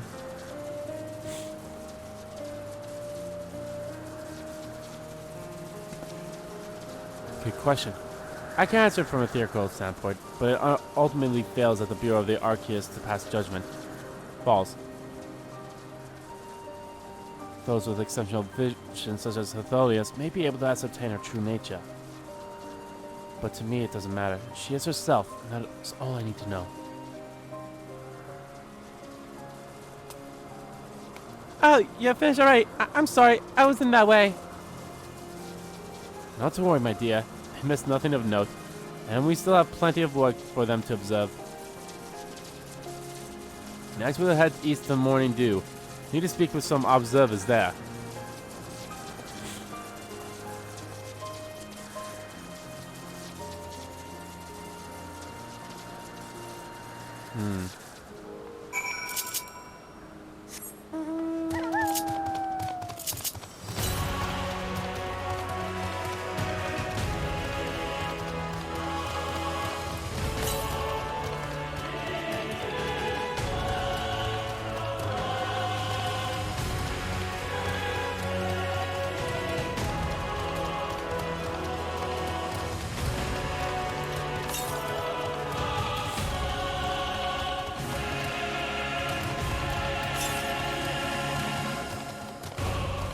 There he is.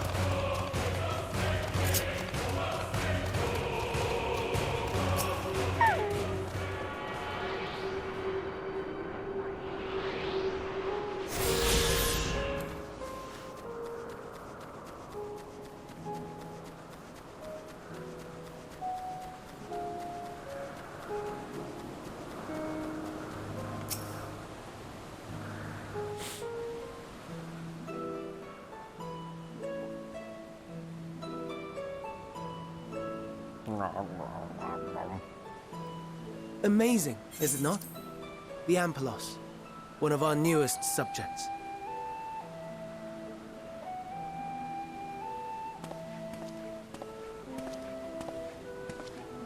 So, how are we coming along?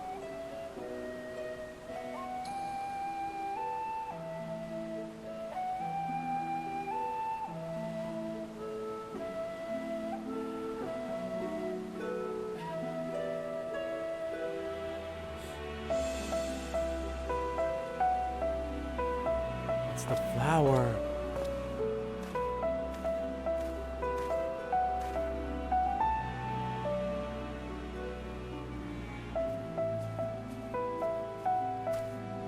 This place is Elpis. Those flowers. Elpis. Entelekis. Like me.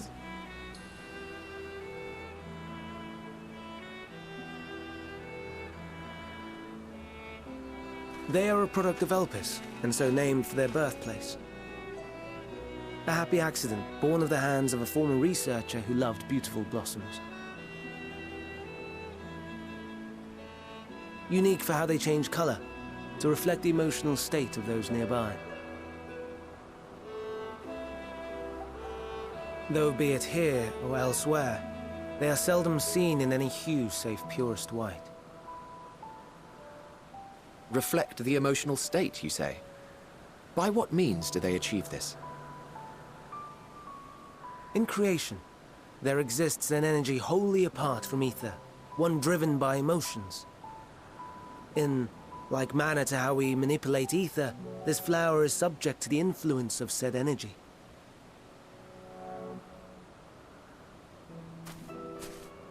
While it has no will of its own, it is sensitive to the prevailing emotion in the vicinity, and reacts by altering its color and vibrancy.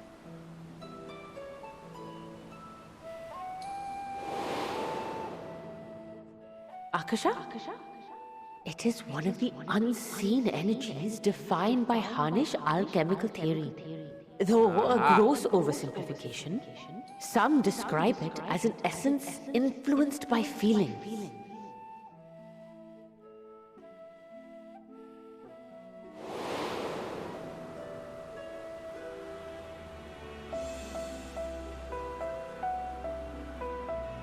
Akasha. Though I'm not familiar with the term, your description suggests it is the self-same energy. Dynamis, we call it. Dynamis.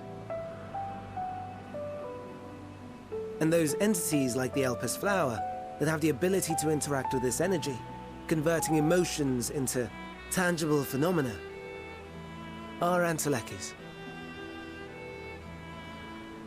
That's me! That's me! An Enteleki! That you are, my dear. And no ordinary one at that, but the first possessed of free will.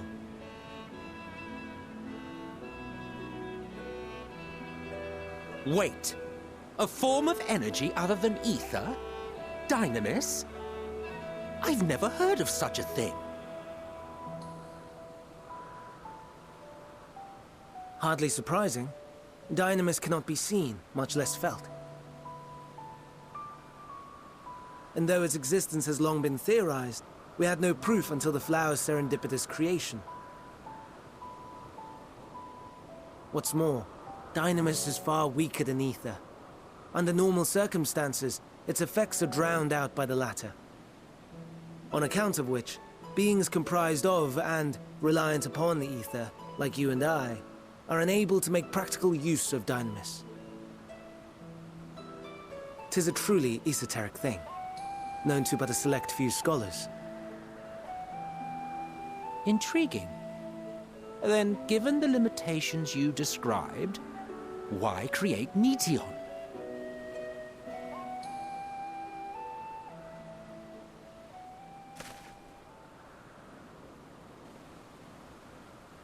Our star, Aetheris, is especially rich in ether, so much so that its name is derived from it. However, when we consider all energy in existence here and in the vast space beyond, Dynamis may account for as much as 68.3%. The more abundant form by far. Were we able to control it, we could open the door to limitless possibilities. 'Tis not unlike a gently flowing stream, unable to break through the dam of ether barring its path. But if we could imbue the stream with the vigor of a raging river...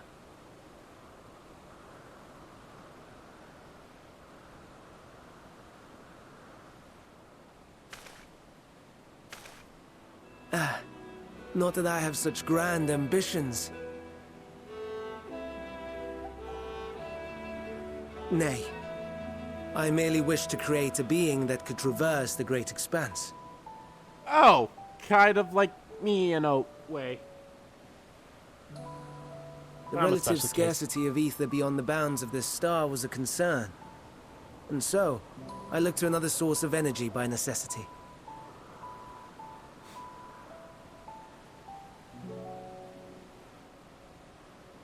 That being Dynamis.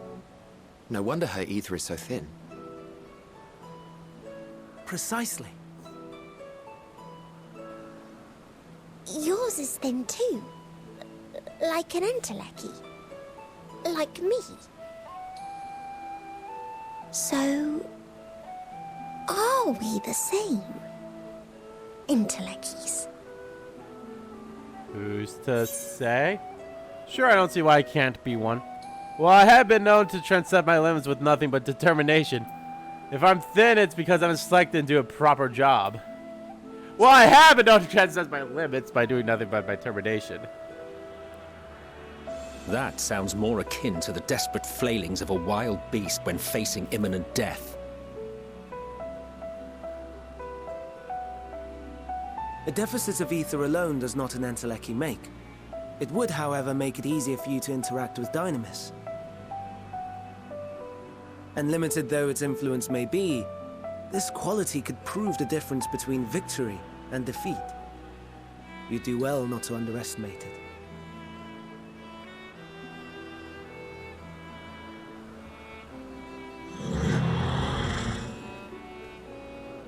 Oh dear.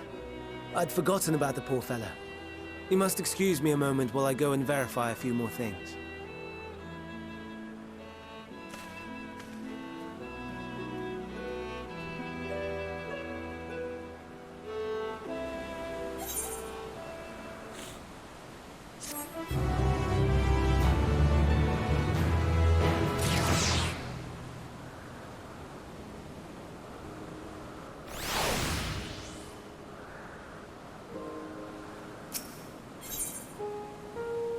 their greatest contribution. Not that I nor anyone else would be able to make use of it even if we knew, but it irks me to discover that there's an entirely different form of energy, and no one told me. That personally annoyance aside, Hermes' knowledge is undeniably impressive. Given that there are none among the 14 who specialize in the Celestial, he would be a welcome addition. Assuming he can be persuaded to join, that is. I still can't understand his hesitation. Why did you join the Confidence? Oh, you wish to know why Select was chosen for the convocation. I should be glad to share the tale. It began when... Not another word. Least you forget we're to learn about Hermes, not me. My misspent youth is not your concern. My apologies for the wait. I have inspected the Amptopos to my satisfaction. All is well with the creature, and I dare say it won't be long ere it is released into the world. Another creation, however, reportedly isn't faring so well, like cherubs. That is what we shall tend to next. If you would follow me, my friends, we shall return to the main isle and head north.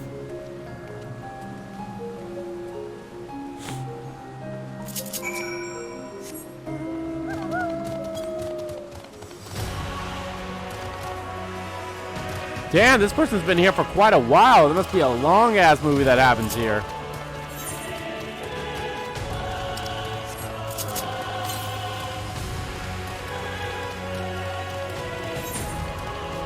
I feel like I haven't even touched that much of this map.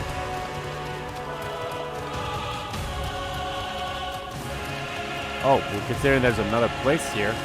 Wait, what is that called? The 12 Wonders? There's another place here too. Damn.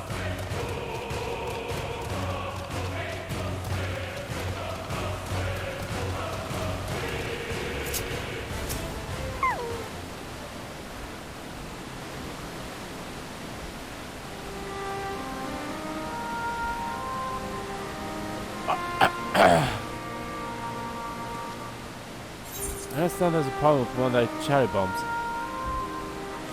Yes, that's right. As you know, the cherry bomb is based on a sea creature.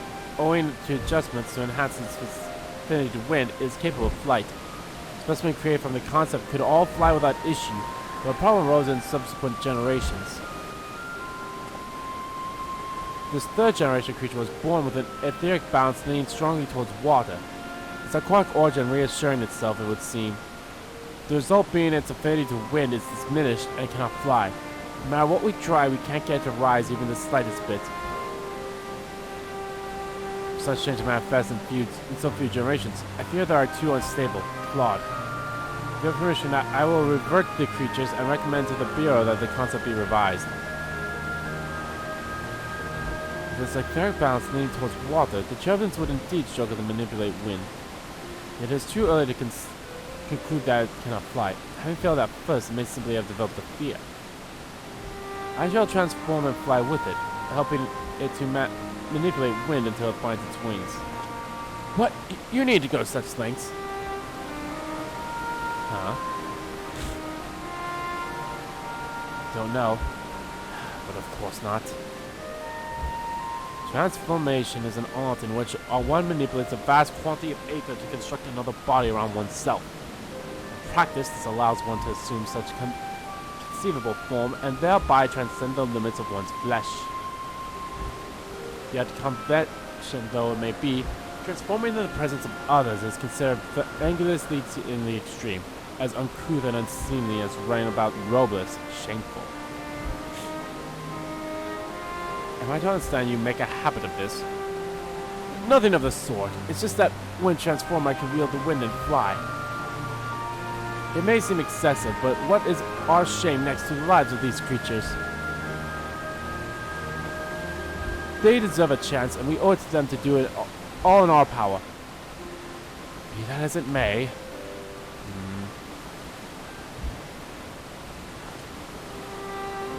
Yes, I believe I have a solution to this. May I trouble you to move that cherubus away from its fellows, somewhere out of sight?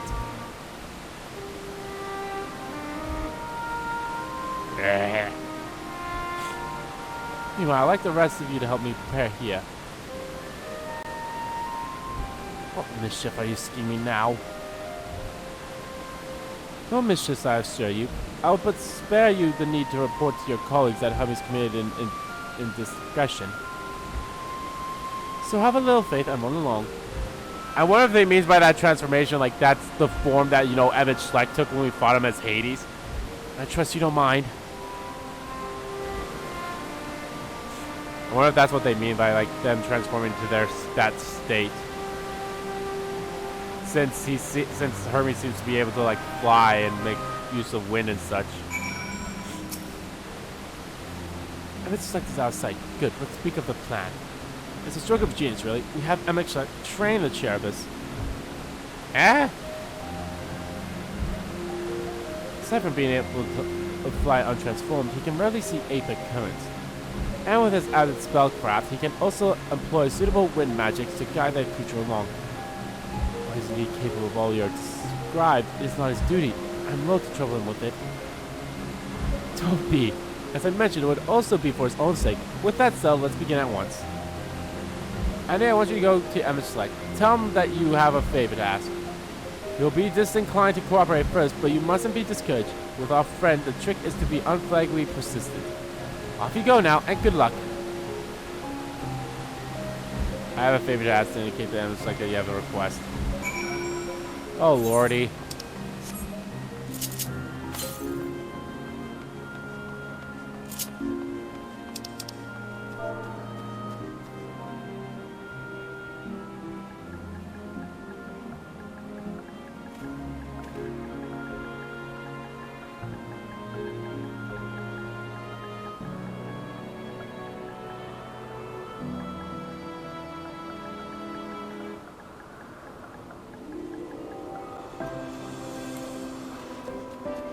Oh, damn it, it went away.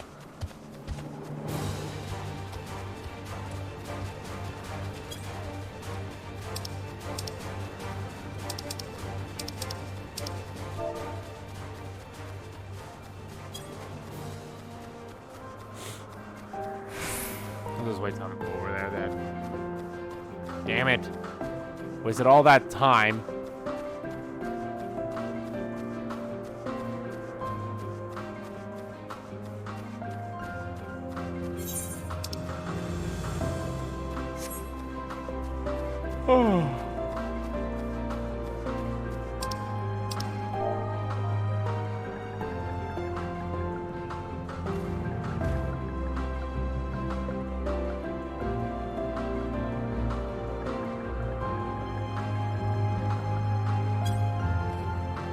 Oh, no you don't. I'm not lifting a finger. I don't know what this is up to, and I will not be made to know. I refuse. It's believed relentless system may serve to waver down the ever-weary Emmett Select. Please, Emmett Select.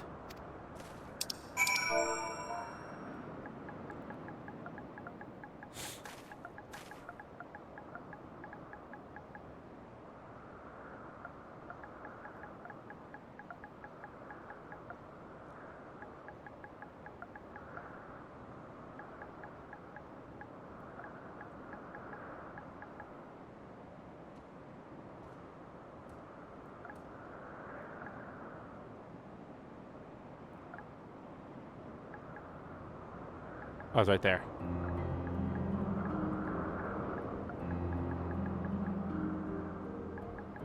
Which Shulk?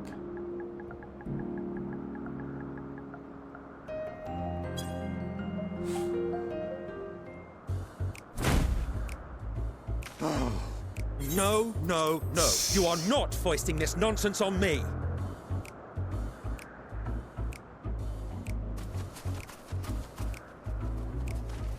I'm given to understand you have the power to help the Charybdis, and should be quite willing to do so. And so I appeal to your better nature, most benevolent Emet-Selk. Please teach her to fly. Or else Hermes will transform. Right now.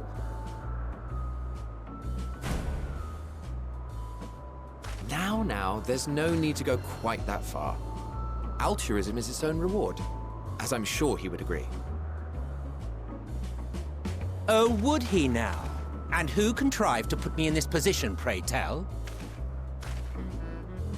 Nothing so devious. I merely suggested a possible course of action.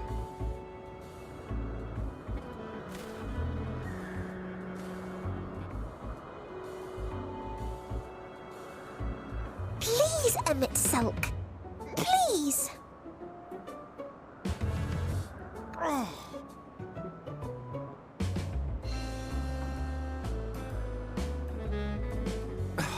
I did not come all this way to play nursemaid to your creations. I thank you to remember this favor, and let it be the last.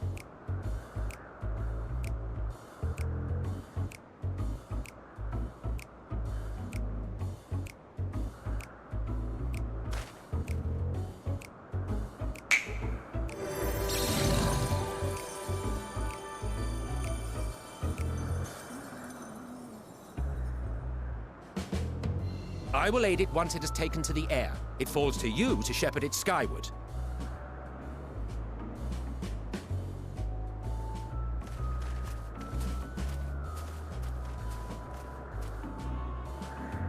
Well, let's relax and enjoy the spectacle, shall we?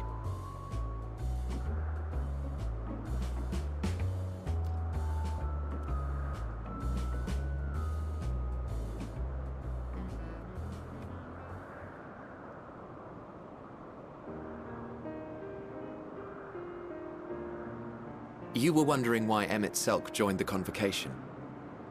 Truth be told, he wasn't the first choice for the office. I was, on the strength of my ability to see Aether. But I declined the offer.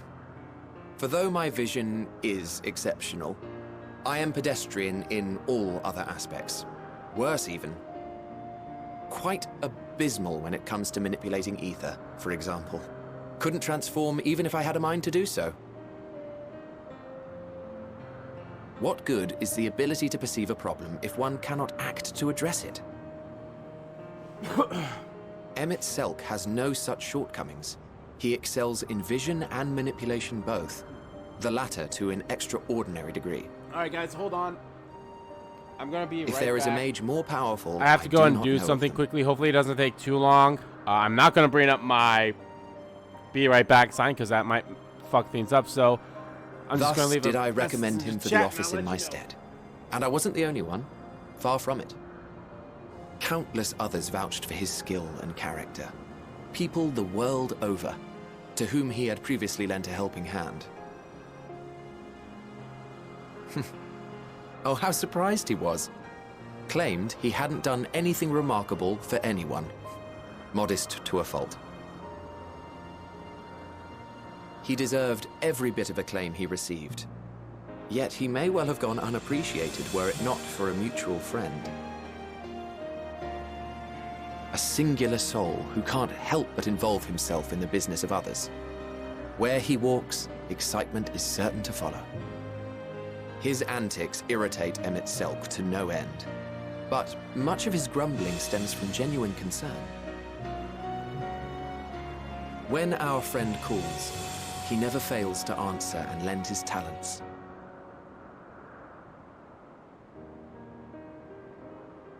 And in the course of doing so, he himself came to be recognized and respected by those around him.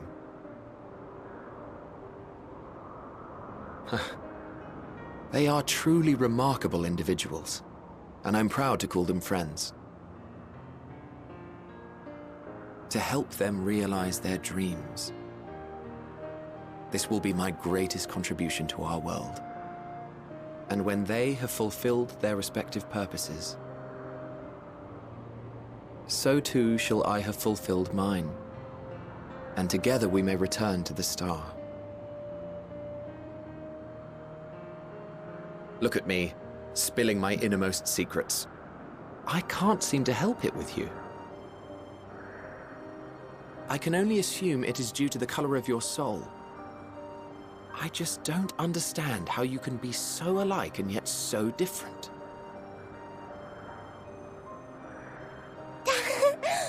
Well done, my pet. Well done!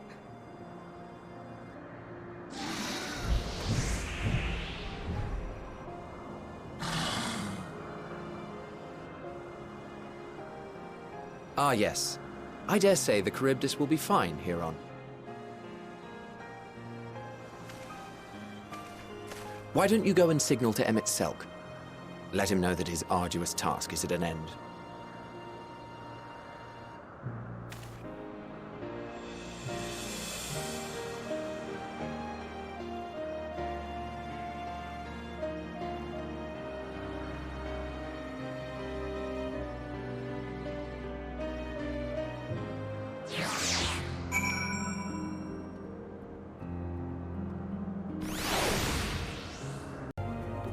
Okay, I know I was gone for quite a while, and I apologize for that.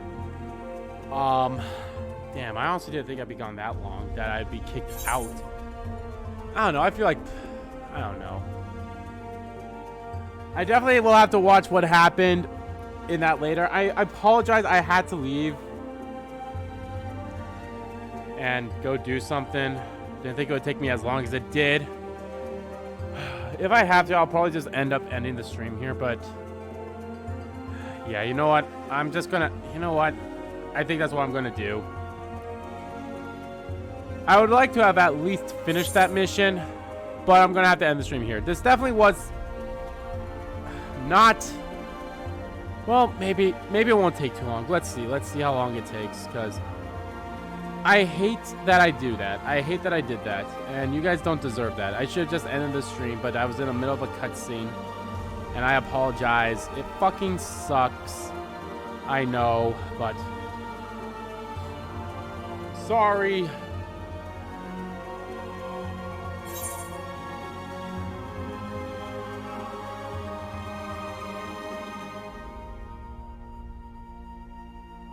And you guys don't deserve that, in all honesty. You guys don't deserve that of what I've done. Like, you know, being gone and then, you know, coming back like I have. So, you guys don't deserve that.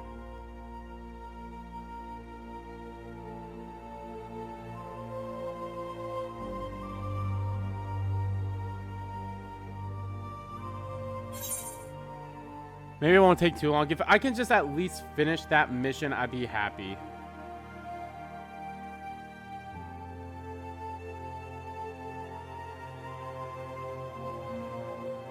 So hopefully it doesn't take too long.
We're getting there.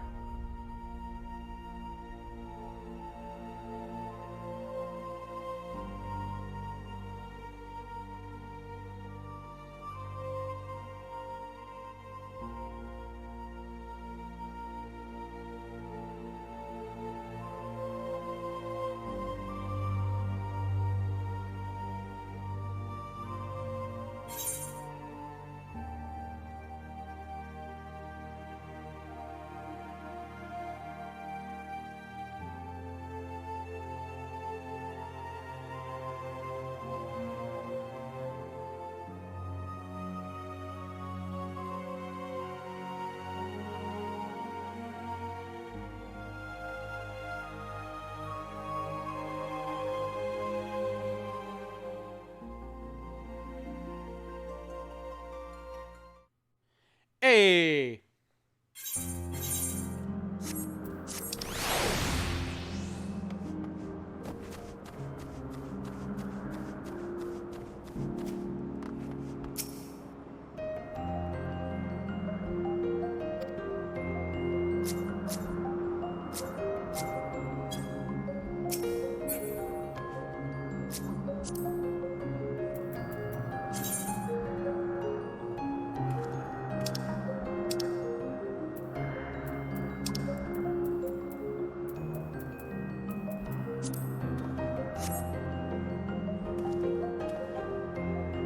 Emerging from his reverie, Hermes like Nosy and begins to descend with the cherubus.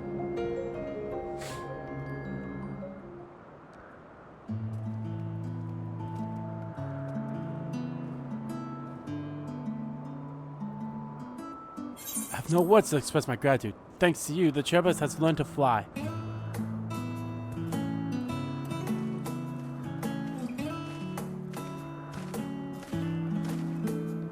And Andy and I could relax and have a pleasant chat. I'm sure you did.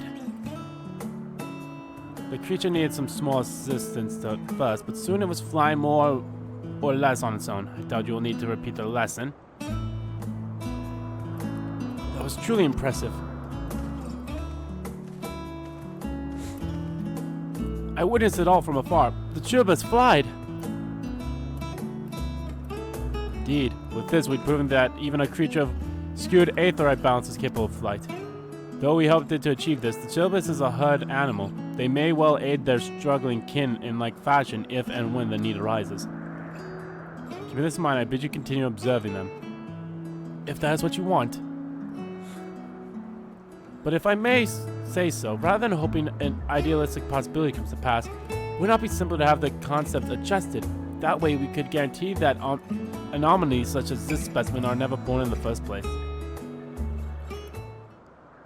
These creatures are already here. We will spare no efforts to give them a chance to survive. As you wish, Chief. As you wish. Come, you stranger to the creature. Rawr.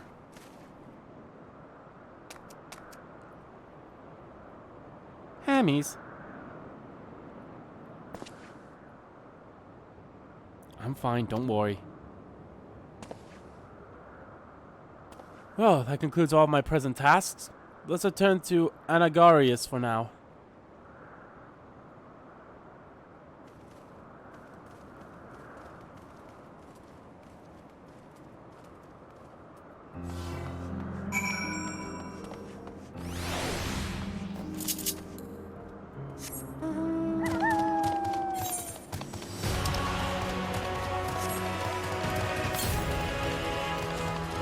I have to sneeze, but it's not coming out. Fuck, I hate that.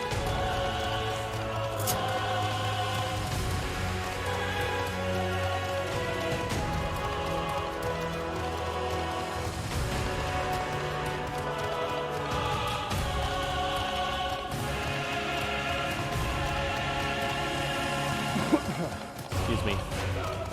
Alright, I'll keep going. I'll keep streaming for a bit. Just so obviously to make up for that time.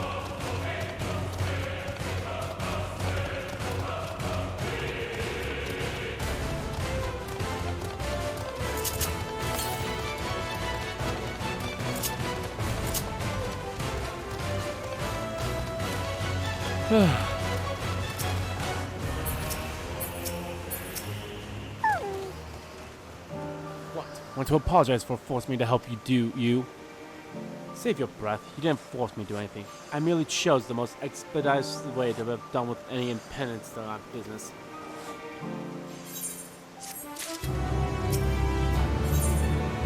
Aether to Aether. Ashes to ashes, dust to dust. Tell me, Andy, in the course of watching me, have you learned aught of value? Only so far, but I'm hopeful that will change. Dynamis. Dynamis seems promising. I'm not sure what I'm looking for, but I don't think I found it yet. Dynamis. Dynamis seems promising. Dynamis, you say? Curious that such an obscure phenomenon should be of interest to you. Chief Hermes, what good fortune to find you here. Is something the matter? The Echelon. I'm afraid it's done it again. No sooner did we release one for observation than it set upon the nearby octopus, slaughtering them. Was that creature hungry or somehow provoked? I had just fed them myself, and the octopus were keeping a wide berth.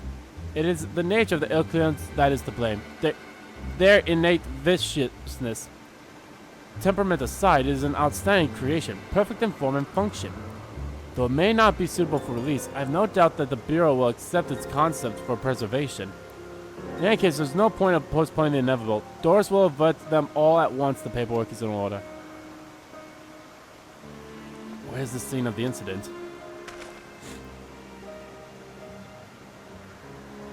Just off the path of the 12 Wonders. As you make your way, you should see it to the left. I don't know if Doris is still there, however. Hermes, wait! Oh well. If this is part of his work, then I would observe. We follow. Wah, wah, wah, wah, wah, wah.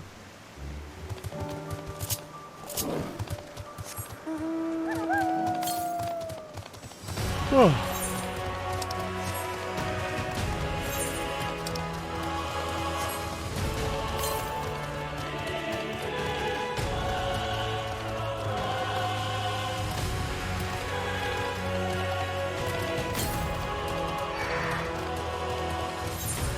Northwest, so that one I'm after is probably up here somewhere.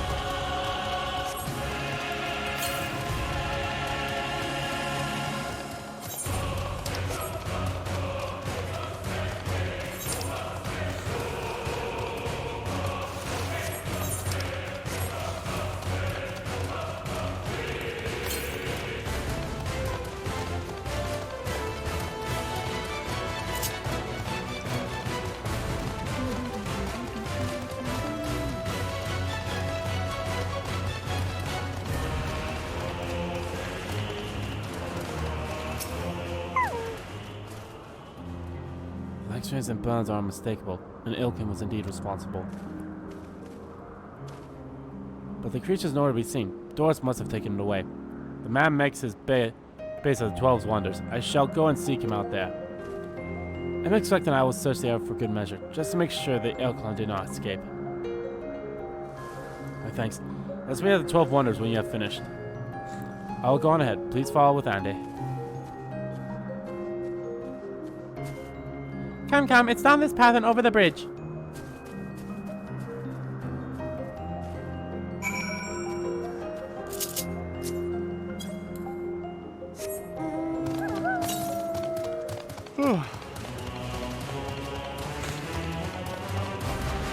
To the south. South.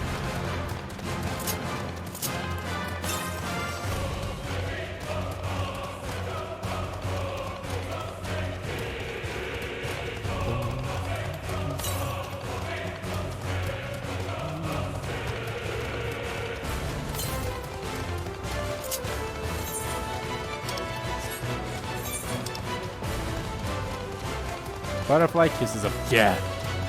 I actually really like the name of some of these fates.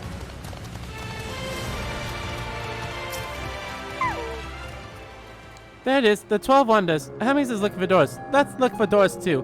He's a man with long blonde hair, I think. I'll know him when I see him.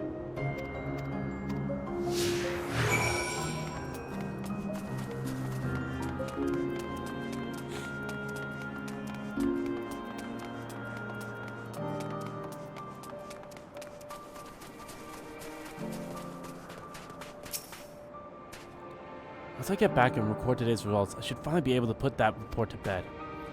Not Doris. His hair is long, but the color is wrong.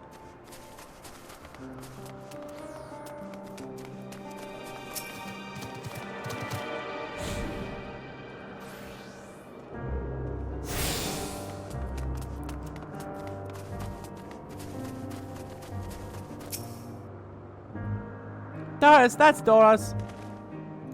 Well, if it isn't Matoya, what brings you here?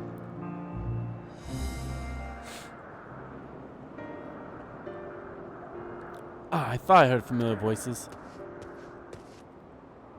Didn't realize you two had decided to help me search for Doris. Thank you. Doros. You're in charge of the Ixion, I believe. Where are they now? Out on the fields in restrainments. Frenzied as they were, I couldn't well return them to Kistis. Once I've submitted my report, I'll see them reverted without delay. As he says, the beasts are indeed quite ferocious. You're one of the 14. What brings you here? Nothing you need to concern yourself with, as you were. I've heard the news that Ixion slaughtered Oculopets. As the observer in charge, you are of the opinion that they are not to be fit to be released? I am. The abnormal aggression and expeditional strength makes for a highly problematic combination. It matters not where they are released. Ixions would threaten other species and upset the natural order. Could it be that the specimen's observations are an outlier? Highly unlikely. We've created a good many of them. All exhibited the same tendencies. Even when we used Kaios to begin with a fresh slate, their behavior was unchanged. Kairos? A memory reconfiguration system. The chief himself created. It allows us to erase or alter memories that we may observe creations in different environmental conditions without the need to remake them from scratch. Quite impressive, and potentially dangerous. Depending on the intensity of the Aetheric emission, Pathoros may wish to have words with you. Rest assured I've kept all values within prescribed limits, and to prevent misuse, its applications are limited to those authorities by the Chief Observer. Do not misunderstand. To manipulate a subject's memories is an intrusive act I deeply abhor, but it's still preferable to execution. Come now, Chief. Let's not be so melodramatic. What was born of Aether is simply being reduced to its original state. I know that this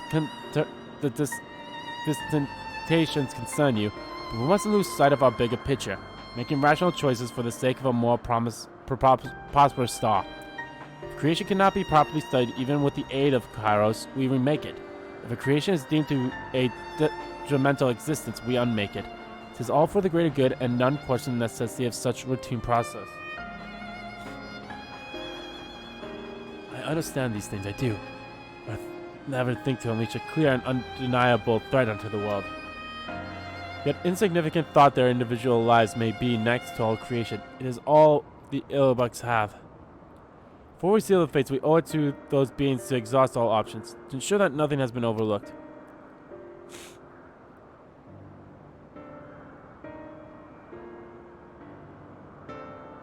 If you insist, let me prove you with a full report and we may take it from there.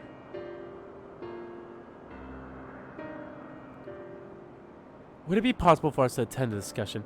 That Emmett Sleck may carry out his duties. By all means.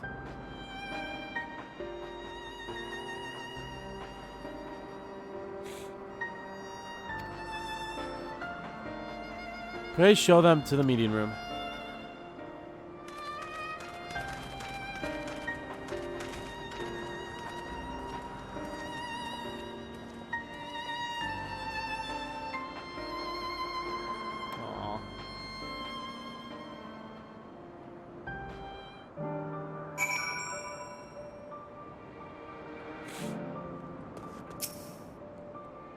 To man, other beings are just things, to be used and controlled like magic. That's what Hermes told me once. Aww. I fear that this discussion may take a while, during which time... Petron, are you feeling unwell? It's not me, Hermes. It's you. I won't go to the meeting. I'll stay with Andy. Although I am to impose, may I leave Metron in your care again? Yeah.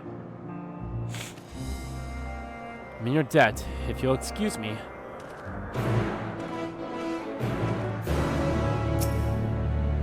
Can you help me with something, Andy?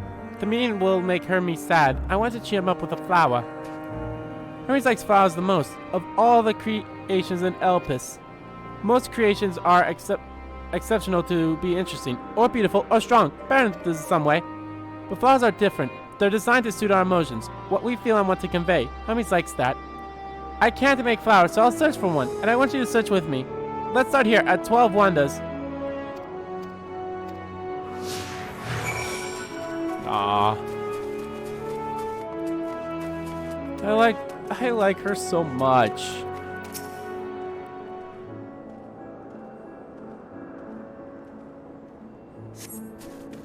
Vibrant purple flowers bigger than your hands aboard a tree.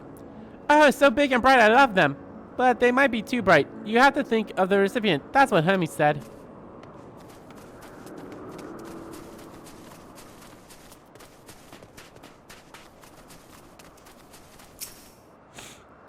That's a tree. Tall, slender tree rises before you. You crane your neck to look for flowers. No flowers. If there were apples, we could have covered them in syrup. Let's head outside next. Don't worry, we won't wander far.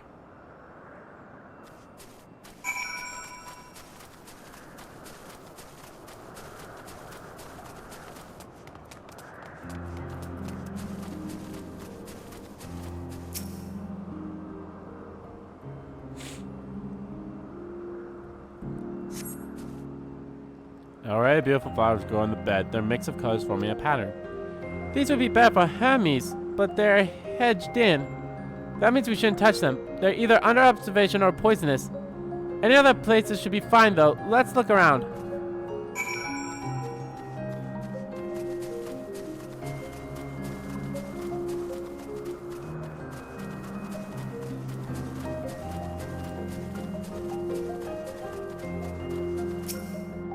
Oh, that's a creature. Set on a tall, thin stalk, the oddly shaped flowers mesmerizing in its odors. Oh, a coiny! A flower that can move. But Hermes wasn't looking and shot seeds at him. Not a good gift, maybe. But you're good, Andy. At spouting flowers. We'll find something soon.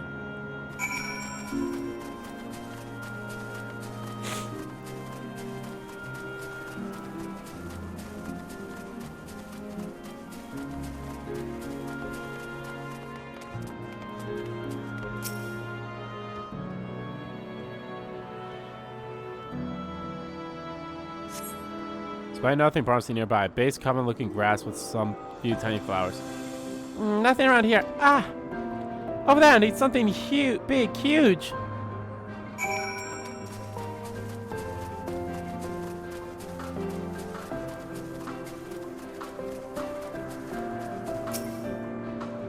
It's the fucking Marlboro? Terrible stench reminiscent of sod old boots pervades the air. No doubt the culprit is the Marlboro-like creature before you. It's an albinus! This thing around its mouth looks like petals, but the flowers are the orbs on its head. When Hermes inspected it, swallowed him up. He didn't leave his room for days. What do you think, Andy? Would he like it? Probably not a good sort of memory. I'd rather not go near that thing. It's probably not that good of sort of memory. So, not this one either. Find a good flower. It's harder than I thought. I'm sorry, Andy, but could we search a little more? Maybe as far as the fields over there. I'll pick something after that, I promise. Aww, you don't have to worry yourself. It's all good.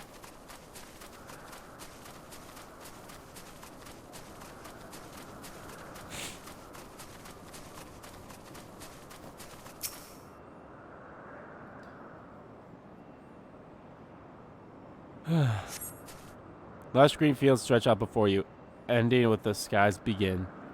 Ah, there's nothing.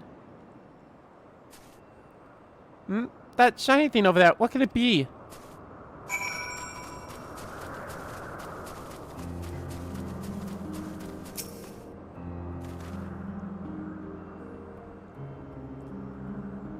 It's the flower.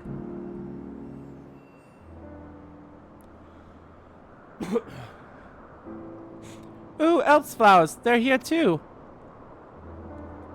Hermes likes and dislikes them at the same time. Like me, they're ethicals. Like me, they feel his pain and turn dark. That's only for Hermes though. For others, they're always white and bright.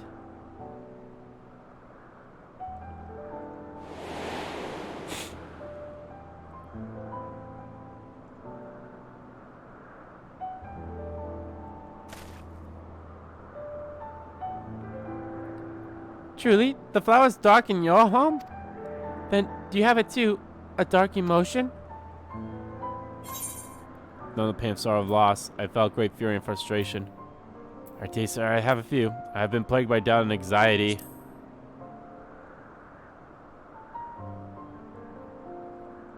I see. Hermes has felt the same. The shortness of breath, the walls closer and closer. But only him. No one else feels it. Please, Andy, won't you lend them to me? Your doubt and anxiety? I want you to make the flower dark in front of Hermes. He has been in a dark place since before he created me. He needs to know that he isn't there alone, that others are sad too.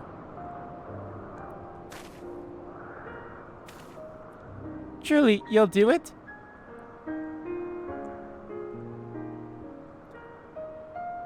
Thank you, Andy. Thank you. It means more to me than I can say. Can't wait to see how Hermes reacts. Let's go back and fetch him.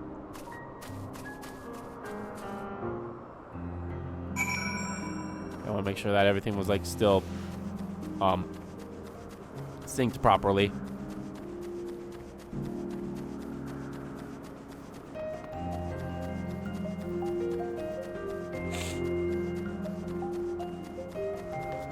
They're not gonna let me cut. Oh yeah, they will. Hells yeah.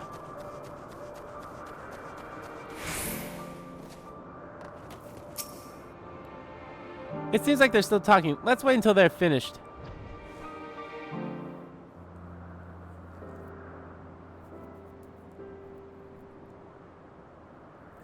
This is probably going to be a voiced.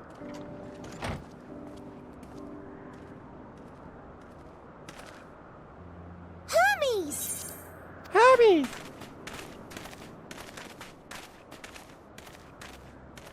Oh, you were waiting for me. You've finished talking?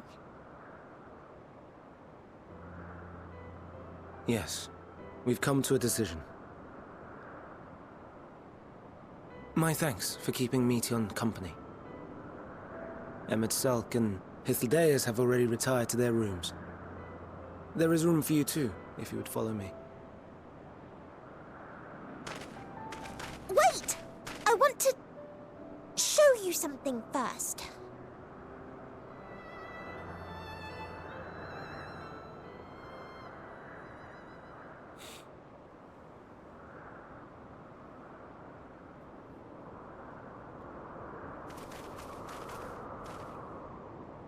Elpis flowers?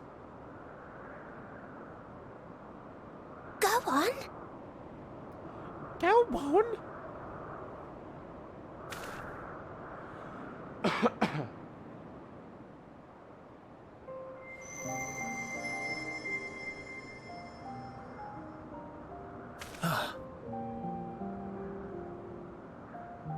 You're not the only one, Hermes.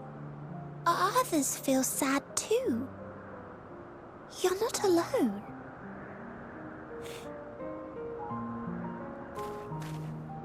I see Meteon has shared much with you. Yeah.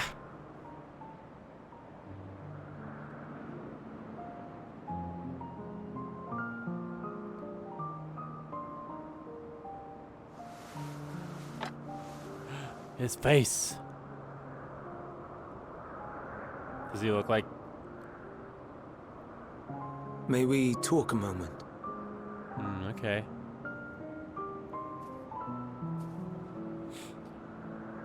Hey!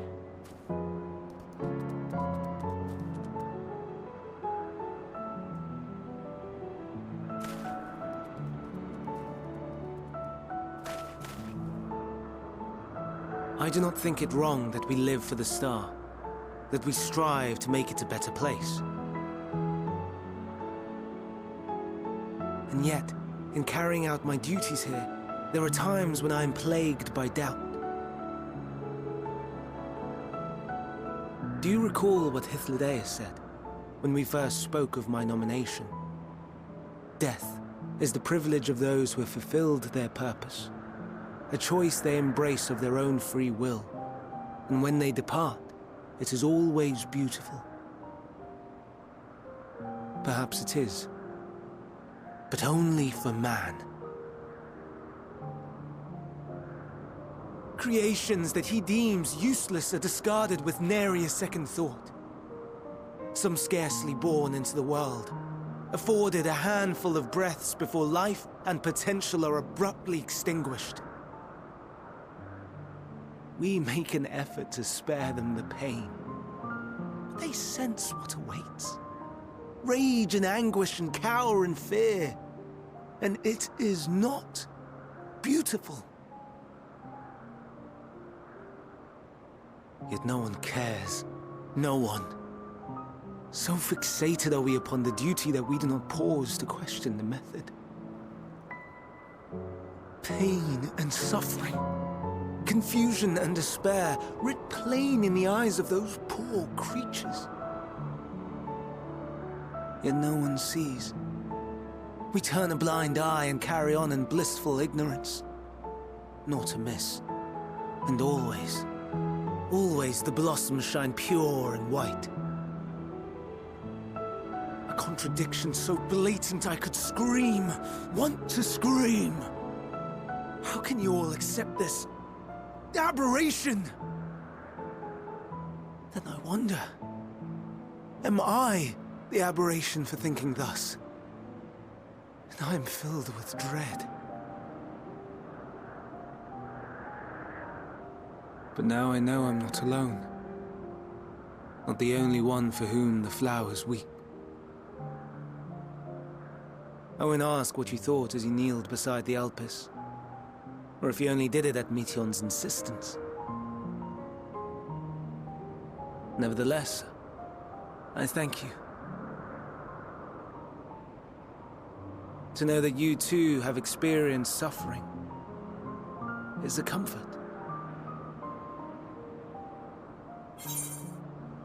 I can be of service. Let's have no more brooding, eh?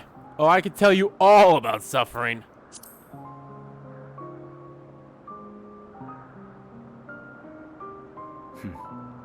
To so willingly lend an ear to ease my burden, you are a strange one.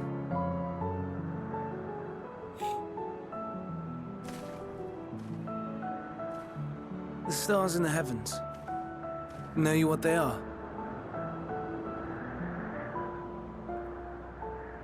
Though it is too far to tell, each glittering light could be a world not unlike Aetheris. A world filled with life. So many stars, so many lives. For us, there may be no higher purpose than to live for our world. But what of the other living beings out there? What is it that gives their lives meaning? That drives them day after day after day? To pose that question to our undiscovered cousins, I created beings of dynamis, who can traverse the vast emptiness between the stars. Meteon and her sisters. Aye, sisters. She has a great many of them, and they have already departed on their journey, traveling to one star and then the next in search of life. As one might expect, exploration on such a grand scale is rife with difficulties, and thus far I've naught to show for it. But I have faith that we will make some manner of discovery ere long. And when we do, I should be glad to share our findings with you, in gratitude for your kindness.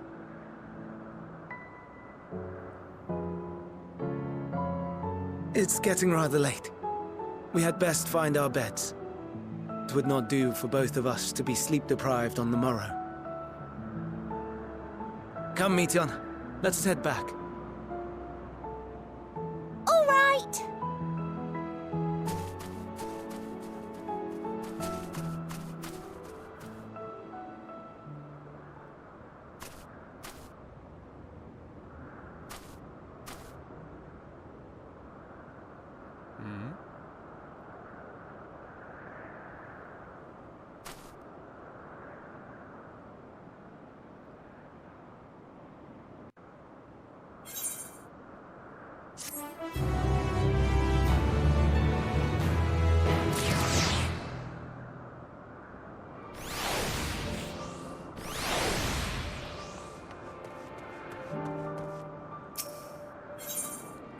Verdict and execution. An all too brief interlude, perhaps, but it is time I attend to my next task. As unexpected and authorities are aware, we reached a verdict regarding the fate of the Icleons. 7 were created for observation, and all 7 must be unmade. Doris has followed the correct protocols, and as chief observer, I can find no fault in his judgment. The Icleons will disrupt the natural order, ravaging and consuming other species until they themselves starve and perish. They cannot be released into the wild. They cannot be allowed to remain here in Ellipse. I intend to petition the Bureau of the Artharact to have the concept preserved as a restrictive purpose hazard's life form. Artheros has pledged to support me in this endeavor. Yet whatever the Bureau decides, the existing Artheros have served their purpose. Doris has also isolated creatures and is preparing to carry out the necessary measures. I'll join him forthwith. It is my duty to witness the conclusion to this study. If you are so resolved, then we have but to accompany you. Of course, let's be off then. We return to the main aisle.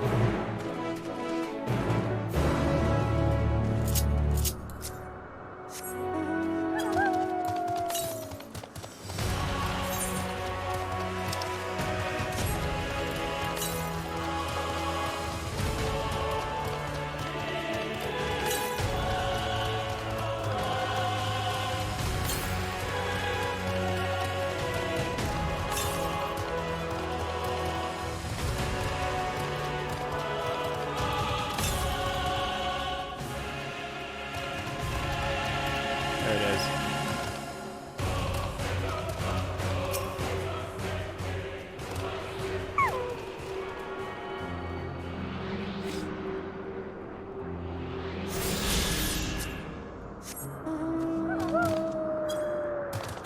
I'm pretty sure I've been...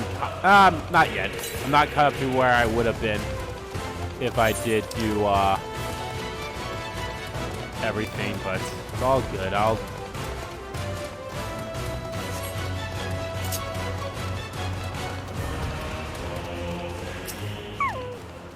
Whoa.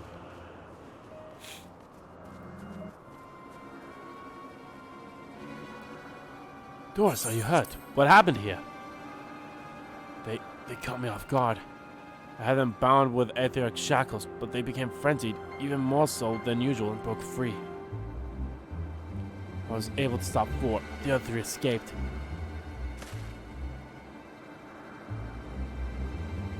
I see them. 2 I've taken to the air above the 12 wonders.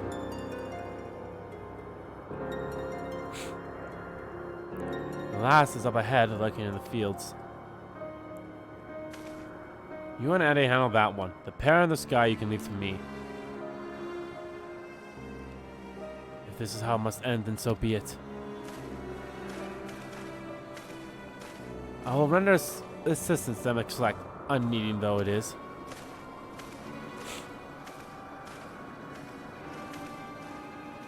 Mioton, you are to stay here with Doros. But Hermes! The Icleons must be reverted. I will spare you their pain, and mine. This is my burden, not yours. But if you are intent on helping them, please follow my lead.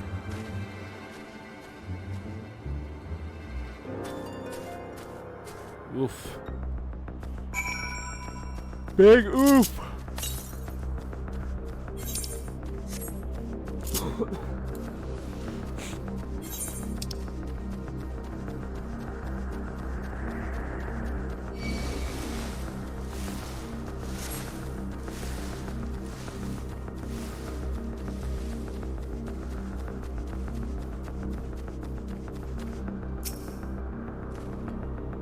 Help and lament that is necessary. There it is, our quarry. It's a striking distance at present, but it feels threatened. May well flee beyond our reach. Here's my plan. You will approach slowly, full view, and draw the Icleon's attention. Now I warn you, its abilities are as fiery as its temperament. Once it spots you, it will unleash orbs of flame. But fear not, by my measure you are more than equal to the task. We'll stand the onslaught for a few brief moments, and that will give me time to catch it unawares. Ready? Then let's begin.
expect them to be a little, at least a little bit.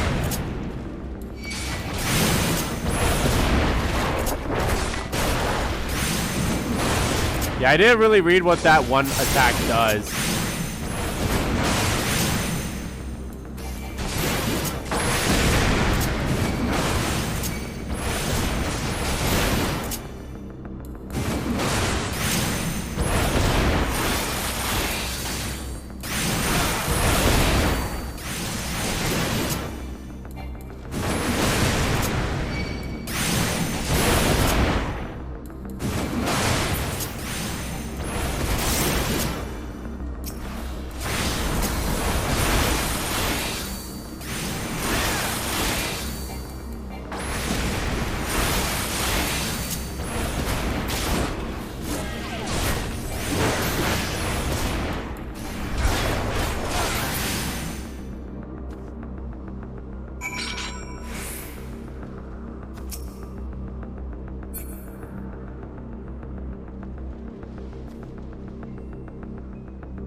Find the fucking spot. Now.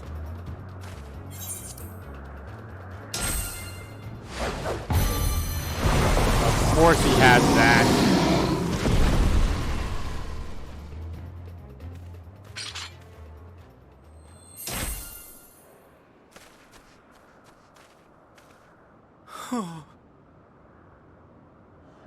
Forgive me. Please, forgive me. May you and your kin find peace.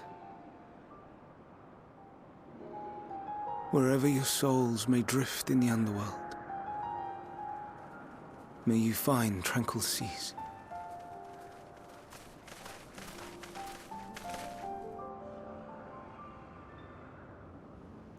Be not forgotten. In concept endure, to reclaim form and one day live again. Serve not the star, or any purpose save your own. Live again, if that be your desire.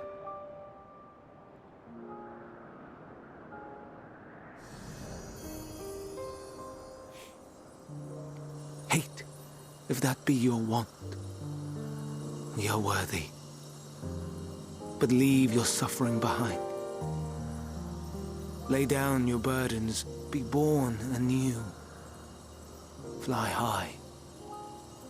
Fly free.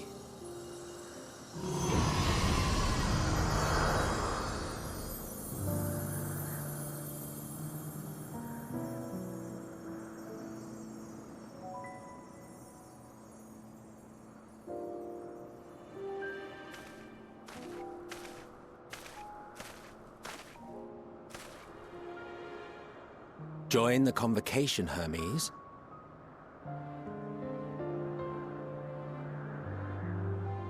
You do not belong here. Leave to replace another. To be replaced. It changes nothing. Tell me, do you think it right that we sacrifice all these lives for the sake of the star? And when the star has reached perfection, what then? If all who are satisfied choose to die, shall we all die in satisfaction?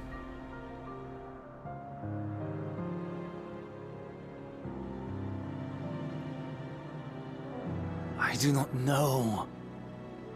Were I to take up the seat of Van Daniel, it would be tantamount to approving my predecessor's death. I do not know if it is right. And to be torn by such thoughts, I do not know if I am fit to represent mankind. Hermes! Please don't be angry. It hurts so.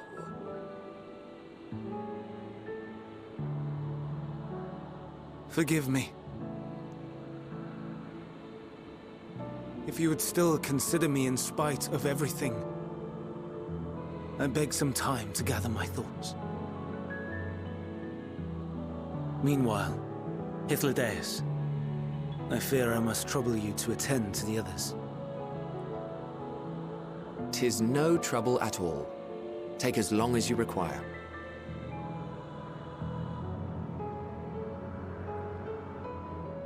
And you, my friend, I pray you find that which you seek.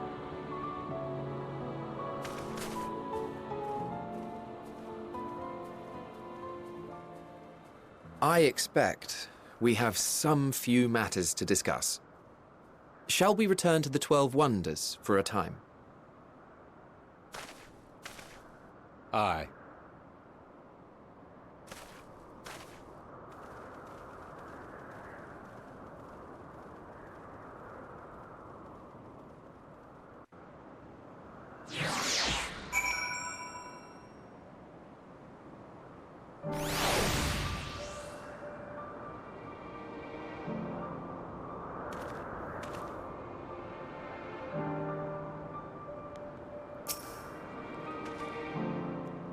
The other Ilkions have been taken care of. The incident is resolved and life of Elpis continues as normal, or ends as the case may be. Rationally speaking, I understand Hermes' argument. No matter how well deserved the rest, there is a pain of sadness when a colleague leaves us. Yet never has a departure caused me such grief as Hermes appears to feel. What must it be like to experience such torment?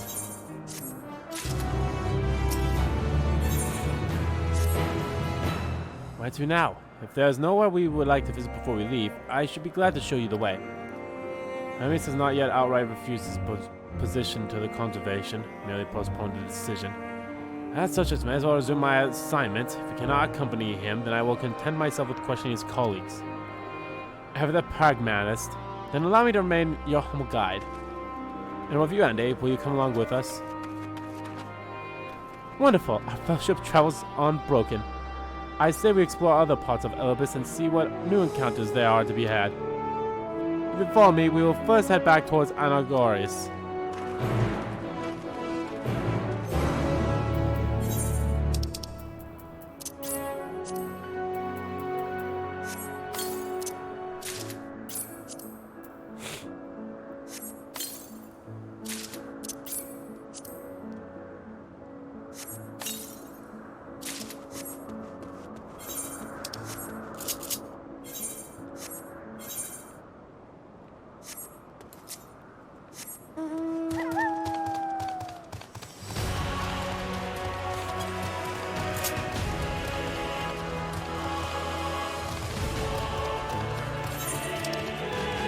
Down 1 and 2.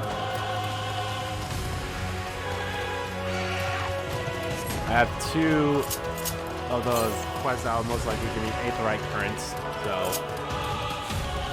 I have what, the 5 that I get?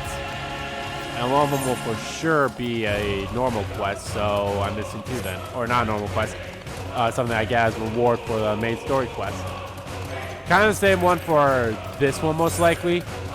For a lot of road threats. And plus there's probably areas that I can't get to yet, so that one's gonna be well. This one was a pain in the dick to get because there's so many, like, there's some in places that you can't really get to, or they're out of the way to get to. It's just a pain in the dick, but nevertheless, I got there. I might complete a few more quests and then we'll be done. Here, we follow the path northwest to Notomius. There we will find one of the nodes which facilitate travels between the islands of Elpis. First-time travelers must be accompanied by someone with the request permission, which I have previously been granted. We only need to use the device together once, and henceforth you will have leave to use it freely. Shall we?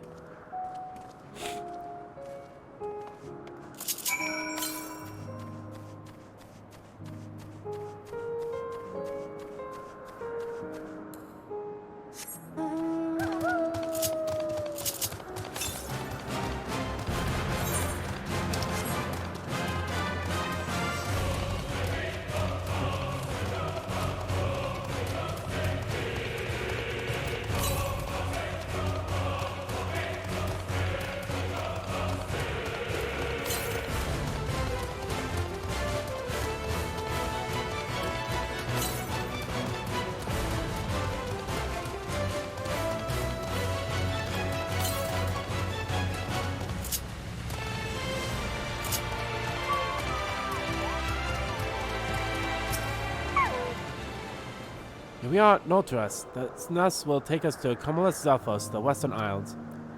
That's it right there, looming over us. Step this way and we soon admire the view from above.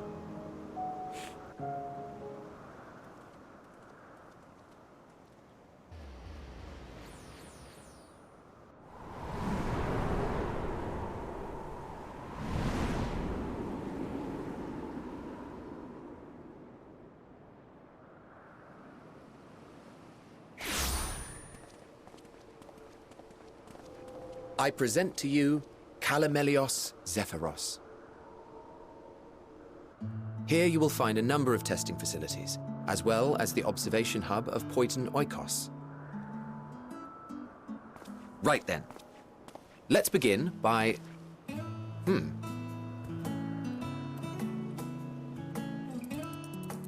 Well, well. An Arrhaeus. How delightful.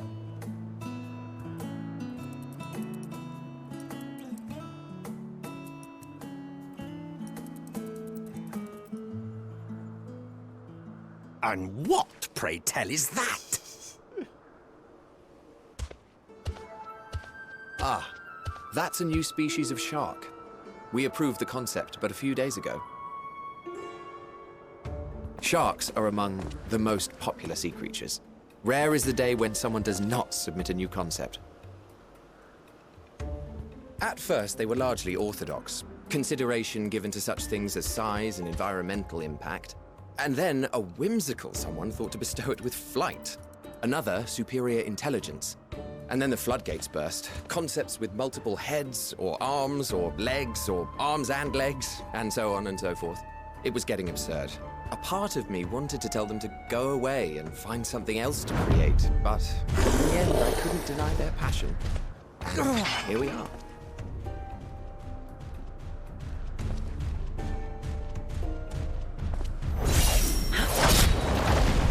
Whoa. Haha. Idolin? That was too close. Are you unharmed? Well now, if it isn't a pair of familiar faces. Vanar, that we should meet you here. But not.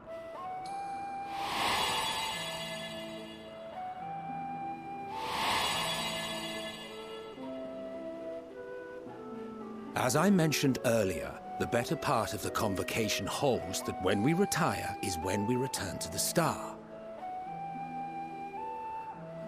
Well, she is not among said majority.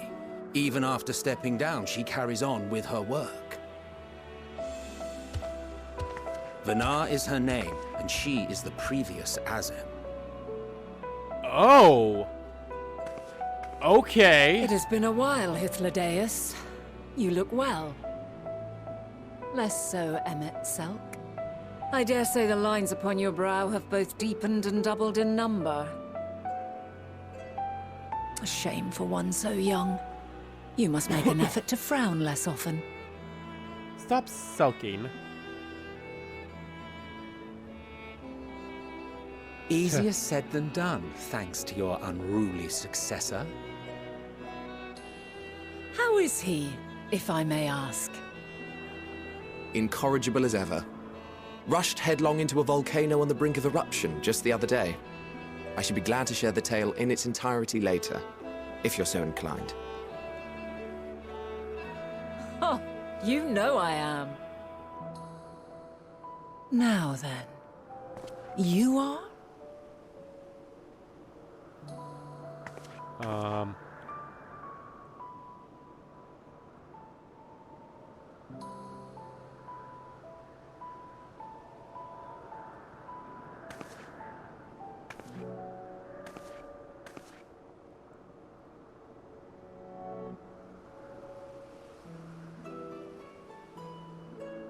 I say, have you perchance come from the future? Fuck!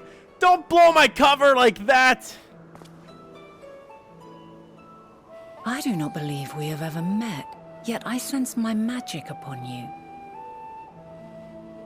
Therefore, if I wove the enchantment, I could only have done so at a later point in time.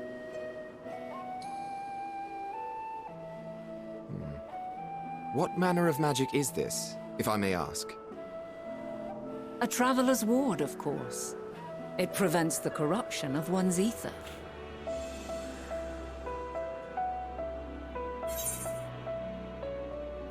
That sounds rather like the Blessing of Light. Does it protect you from the enthrallment of by primals by any chance?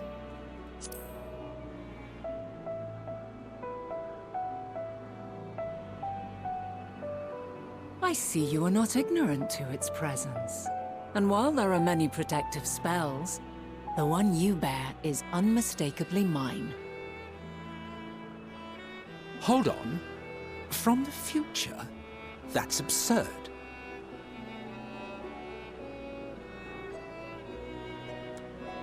Yeah, What is it? Are you unable to speak of the matter? It's complicated. The reality to which you must return exists as a result of the final days. You cannot reshape the past to undo the tragedies of the present.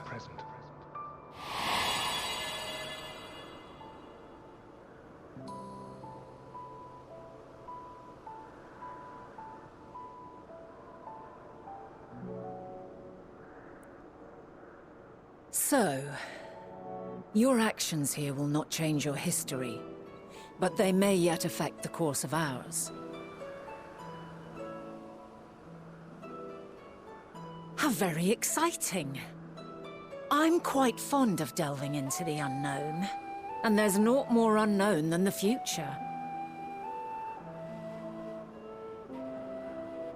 Until a moment finally arrives, we cannot know for certain what will come to pass, regardless of our supposed foreknowledge, so you needn't worry for us.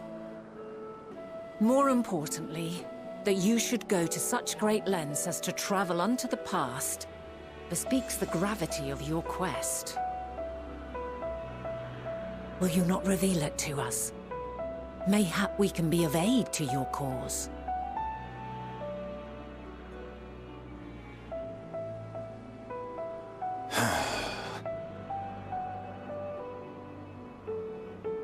If this is true, then you've been keeping quite the secret to yourself. As a representative of the Convocation, I will hear it all. Your identity, purpose, everything.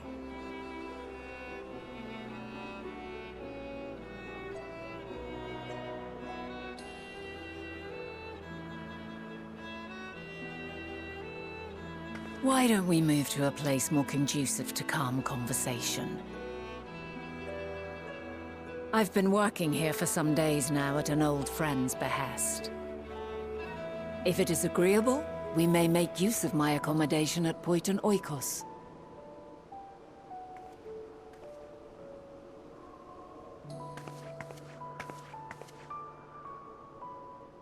We were meant to meet. I am certain of it. Else I wouldn't have marked you so clearly and sent you unto myself in the past. It's precisely the sort of mischief I would get up to. And quite inspired, if I do say so myself. It's very, very complicated stuff.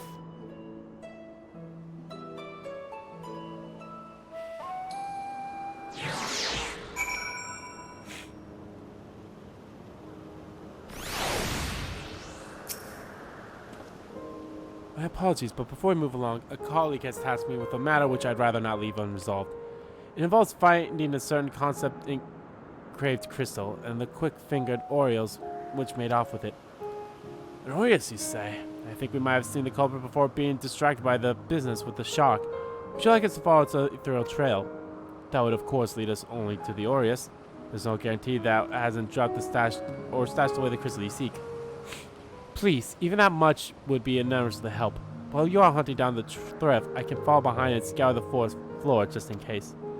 Can I ask that you join in the search? I reached another pair of eyes to cover the land to the west of here.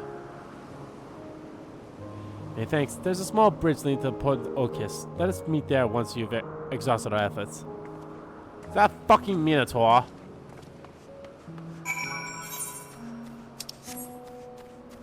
Venant.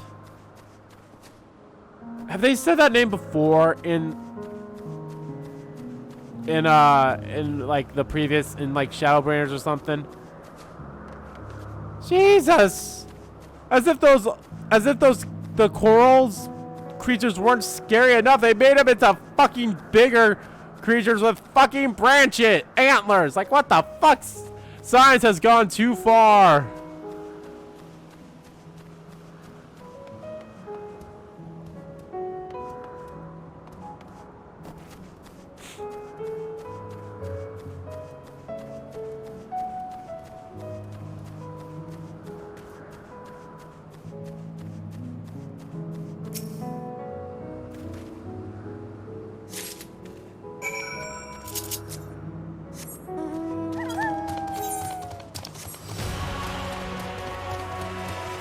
Science has gone too far.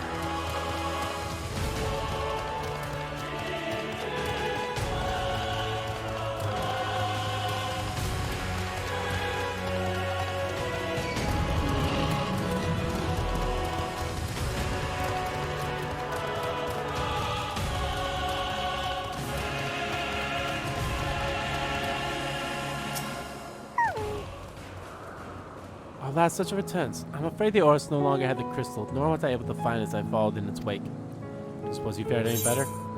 Here you go. Crystal, well done. Wonderful. Now I can focus on your tale without that missing concept nagging in my mind. Have you always had a knack for finding things? I've often been asked to do so. Traveling and searching go hand in hand. I've often been asked to.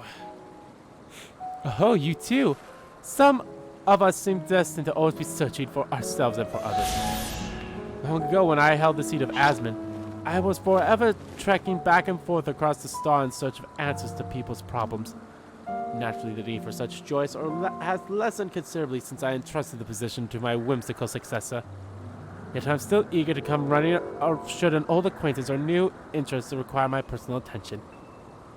That's what brings me to Elpis, in fact. Many times has my presence been requested, my options sought concerning the habit of this or that creature. Argued to help locate that missing crystal was a minor distraction, which now promises to become a major revelation. How strange and wonderful it is the way one thing leads to another. Wouldn't you agree? I wonder if we will meet the current Asmon. Thank you again for your timely help. Now then, 'tis time I return this stolen property. If you would go on ahead to my accommodation, I will join you as soon as I have attended to that task. Follow this path straight ahead to the building on the top of the slope. I have the entire place to myself, so we can speak without fear of being disturbed or overheard. A past need not yet come to pass.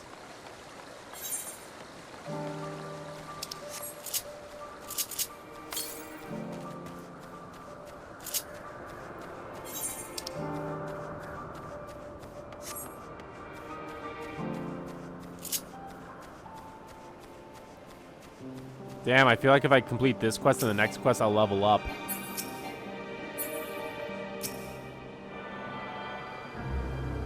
I probably will, so... Let's see if I can complete this and the next one and maybe even the one after that. I feel like that'll be good enough then. I feel like I'd well make up for my lack of, you know, being away, so...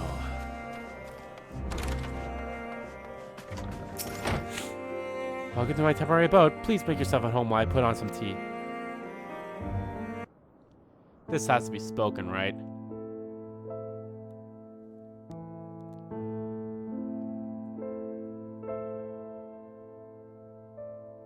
Yeah, I wonder if we'll meet the current Asmon. A wonderful aroma. I feel more relaxed already. Would that I had sweetmeats to offer, but I travel light out of habit. There's plenty of hot water though, so please have as much tea as you like. Now then, will you tell us your tale? Well, have you guys ever heard of the award-winning MMORPG Final Fantasy XIV no longer offering a free trial? Calamity called the final days has befallen the world. The world has been sundered, broken to shards. Mankind is being forced to flee the star.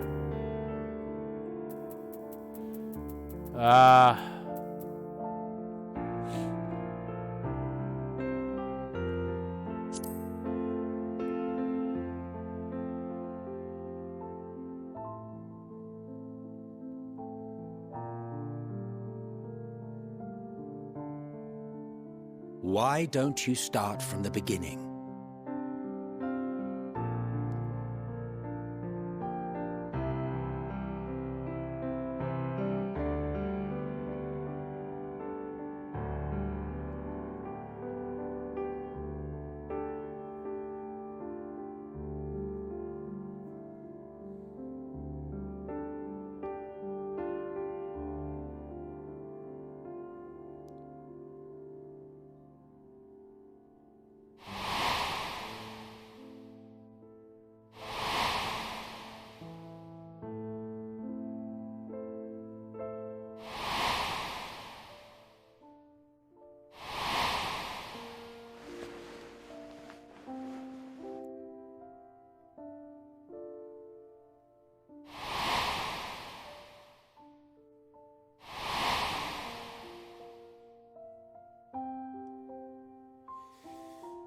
So yeah,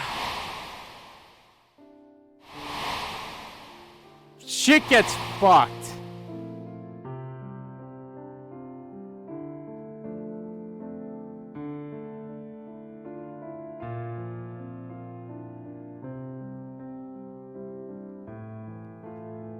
And it's kind of my fault. Preposterous. Utterly preposterous. While not the words I would have chosen, I too have my doubts. Much of it borders on the incredulous. What of you, Vanar?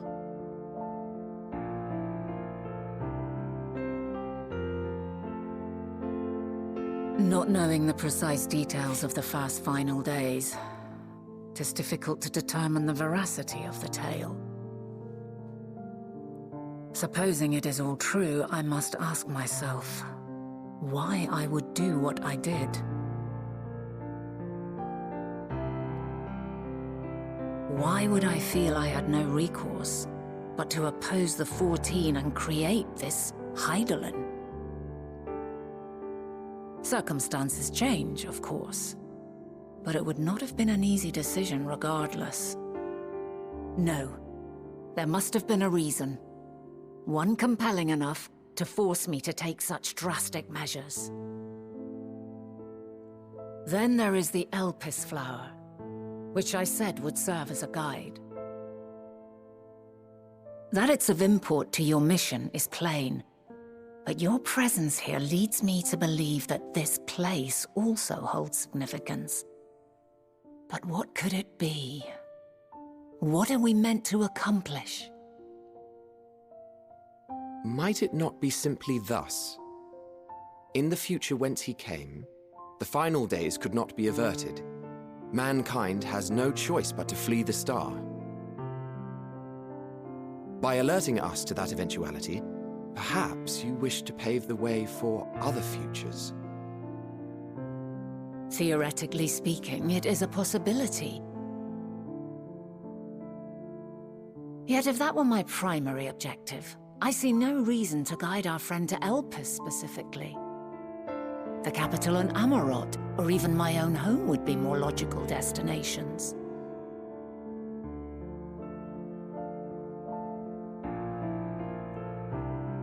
True, true. I note also that Hydaelyn did not specify a point in time to which he must return. By this, it may be inferred that it was not critical that we should meet. Alternately, she had reason to believe that our paths would converge, coincidental though it may seem. This is quite a puzzle, and we do not have all the pieces. Hardly any. But we do have one immutable fact. If the final days are indeed as described, they will bring death to all that I hold dear. Yet despite being afforded long years of preparation, the only provisions I could make were for flight. Nay, my first and foremost endeavor would be to find a way to forestall the coming doom. Given that even the 14 failed, mayhap you deemed it impossible. Nothing is impossible. This I have always believed. And if Heidelin is indeed me, she would believe the same. Listen to yourself. Are you seriously entertaining the notion that you are a messianic figure in some far-fetched tale?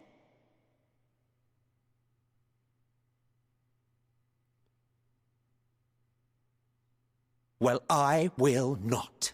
I refuse to accept that our world could be undone by some unforeseen calamity.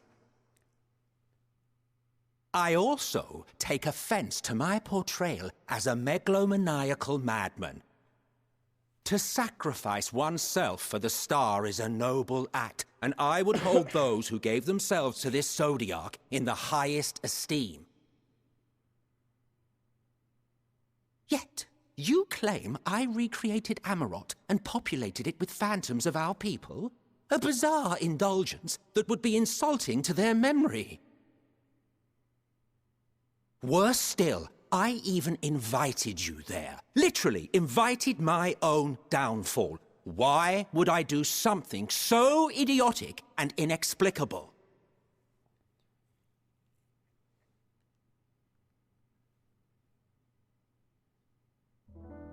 Now, I will allow that the hypothetical task of restoring our world would be daunting in the extreme. The thought of having to bear such a burden for 1,000 lives horrifies me. But I would never forsake my duty. I would never forsake my brethren.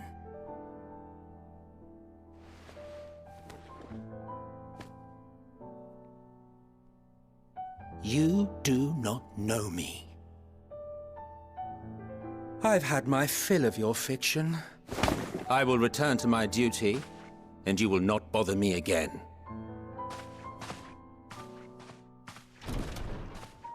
Emmett Selk! Wait!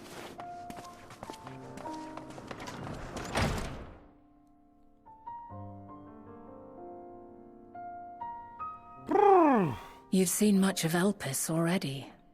If you have any observations to share, I should like to hear them.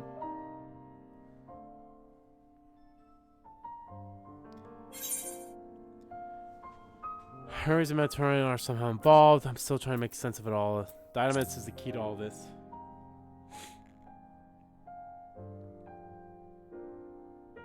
Ah yes, the energy distinct from Aether. Though not my field, I have a basic understanding of Dynamis. And you say Hermes researched the phenomenon in the course of creating Meteon? Yes, I believe this warrants further investigation.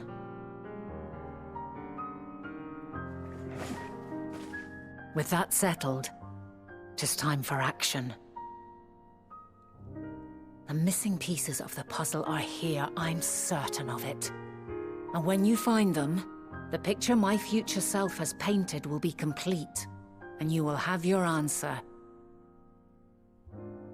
Now suffice it to say, I will aid you in your quest.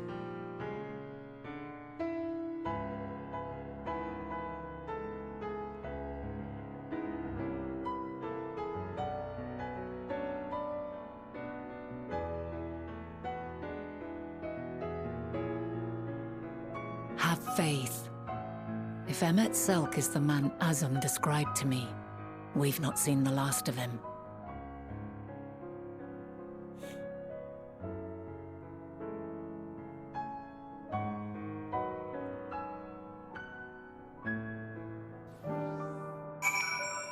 Woof. Shall we begin our investigation then?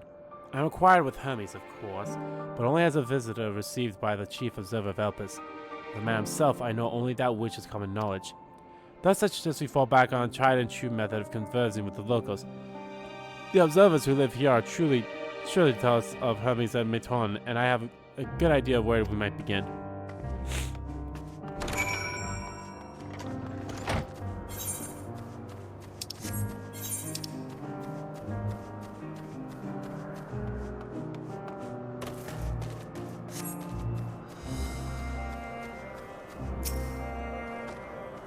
See you the woman standing in front of yonder building. Her name is Izumi.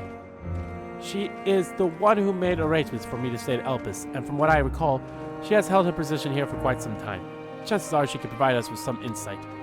Go and ask your questions. I will help with drawing out answers if need be, but I leave the choice of topic up to you. Questions for me? Well, I suppose I have no other pressing duties at the moment.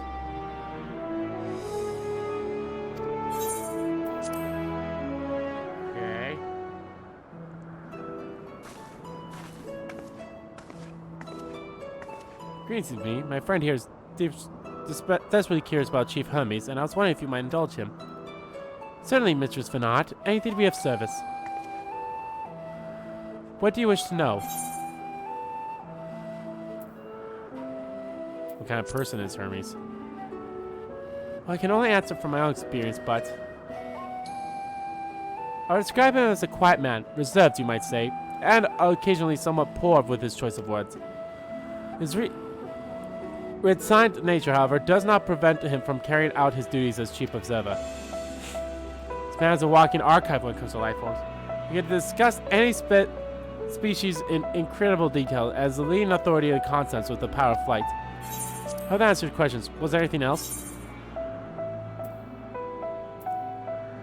How long has Metonia been here? I cannot rightly say. As a chief's personal creation, Metonia has not been subjected to observation and study like other concepts. So one day she was simply there, and what do you make of her abilities? I understand she is highly unusual, familiar, able to read emotions and communicate directly with one's mind. Exactly how she was created with a talent, however, is a mystery to me. My apologies. I wish I could explain her nature in more depth, but I've not had occasion to discuss it with Chief Hermes. Do you wish to know him better? Do you trust him? Chief may not be the most gregarious individual, but he engages us as necessary for everyone to perform their duties. I won't want to intrude upon his privacy for the sake of curiosity. Though if you wish to learn more about Metoin, you could try speaking with Teamos, another expert in the creation of flying concepts. He should be conducting his observations on the banks of the stream, somewhere to the east. Oh, and unless you take a practical joy in rambling discourse, I suggest you keep your questions concise. We shall keep that in mind. Thank you for your patience and your insight. Think nothing of it. If there's aught else you need during your stay, please do not hesitate to ask. Come, Andy. I think we have enough time. Did I fail that?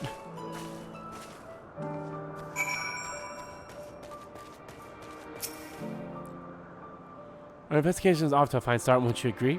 From here I propose we split up. I shall continue making inquiries with the resident observers if you track down the colleague Izumi mentioned. While I did feel compelled to interject once or twice during the previous conversation, you seem more than capable of drawing forth the answers you seek. All I ask is to watch your footing around the stream. We can meet back here once you finish speaking with this Teamos.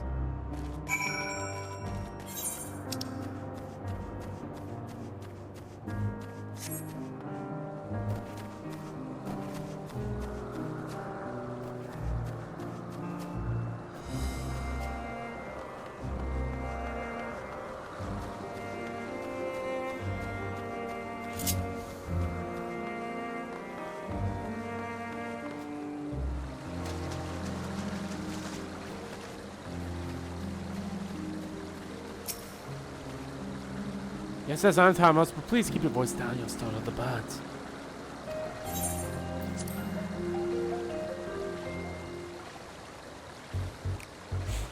So, what is it you wish to speak about?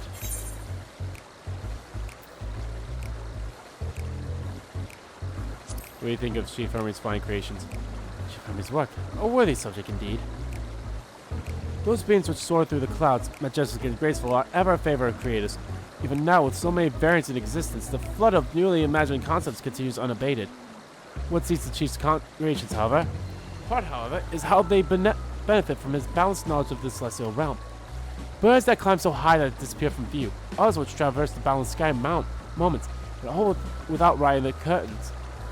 I know of none save for who can compare with such marvels. Even we who prize elegance from above all else are dumbfounded by his genius. Why not mimic his process? Metroid 2 is a marvel then. Point. My opinion on the matter would be superficial at best. Despite my admiration of Metoyans as a concept, I have never delved too deeply into the inner workings of her nature. I know that she has a gift for communicating via emotions, but otherwise her abilities are a mystery to me. If Chief Hermes should choose to submit Metoyan's concept to the Bureau of the Architect, then will the design be registered for public scrutiny? Analyzing a colleague's creations before the step is frowned upon, to say the least. Of course, if you came to me, a fellow artisan, looking for advice, that would be an entirely different story.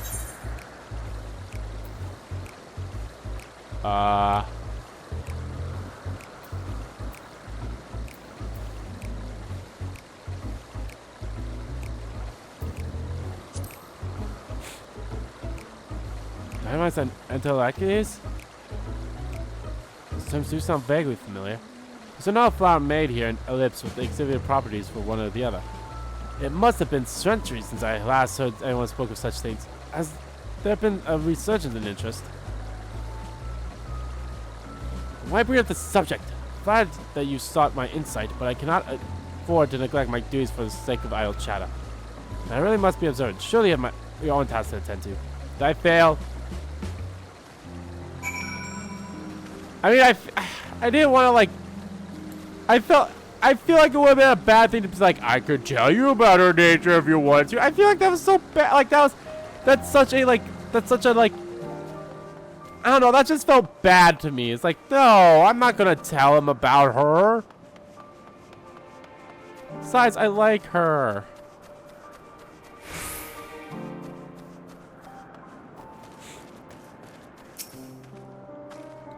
Great, that's quick work. You're obviously clever enough to head off any of the rambling mess mentioned. So have any new finds to share? See, even an expert in the field had little understanding of Zone's capabilities, let alone awareness of Dynamis.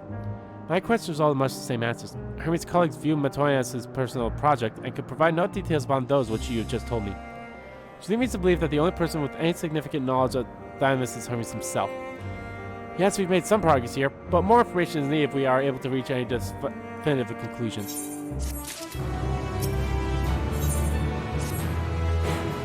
At present, the strongest link we have to the final days is the power of Dynamis, and the authorities which can control it.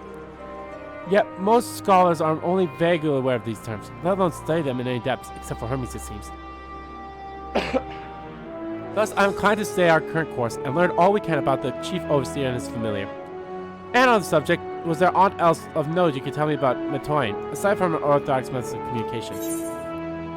There are more like her. She has sisters. She and her sisters were created to journey to the stars and search for intelligent lives. I rather wish you had mentioned that earlier. In any event, would you care to elaborate?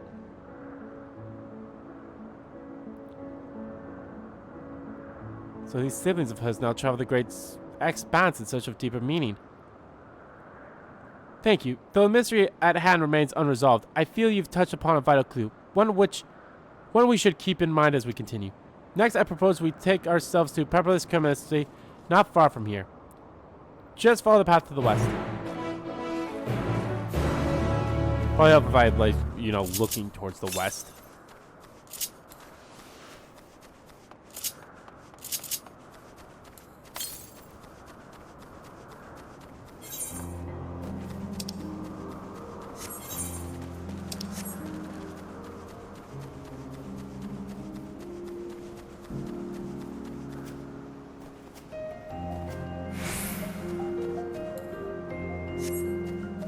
Fuck you.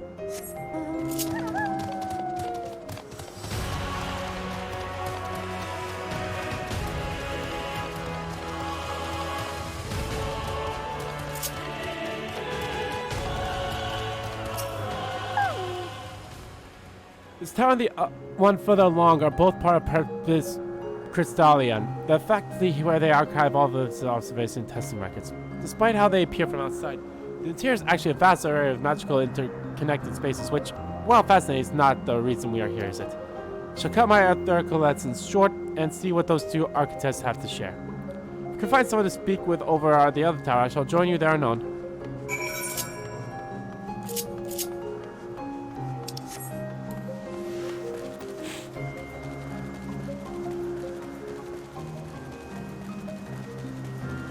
Yeah, I think I'll complete this quest and then maybe the next quest as well, and then we'll be done.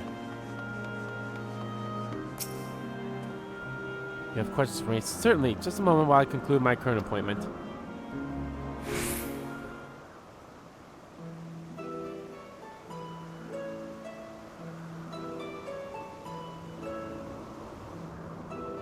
Indeed. So if you could provide a comprehensive log of those behaviors, we should have significant data for our official records.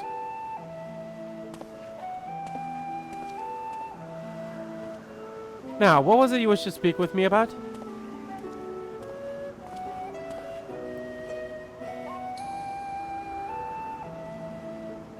Chief Lazar's personal research project, and by that I assume you mean Mission?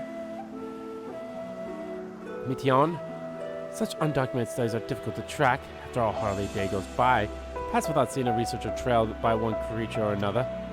Frank cannot tell you exactly when Mission appeared, only that she now spends much of her time at Chief Hermes' side. Though I do recall an interesting tale my dear Scalene shared with me. Galene is my partner and a fellow researcher here in Alpis. She is returning late one night when she caught sight of Chief Hermes sending Mission heavensward, a host of them. For several days she would speak of that scene with wonder, describing it as one of the most beautiful spectacles she has ever witnessed.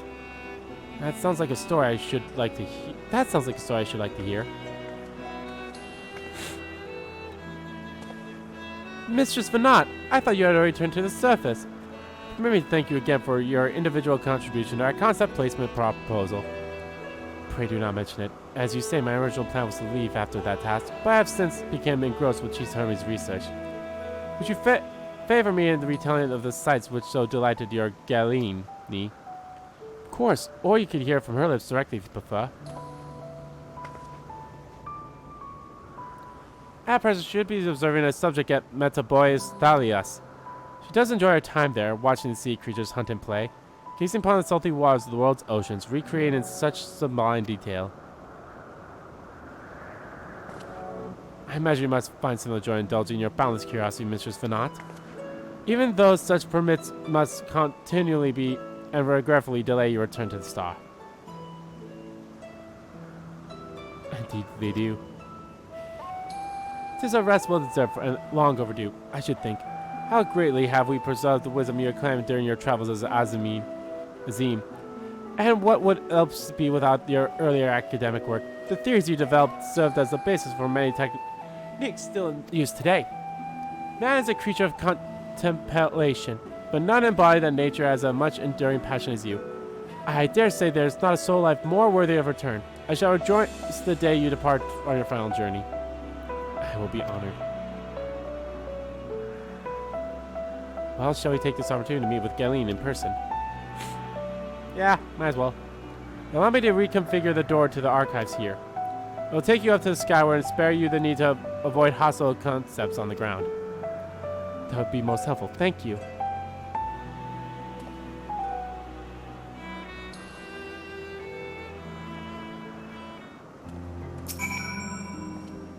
I have opened the path to the skyway.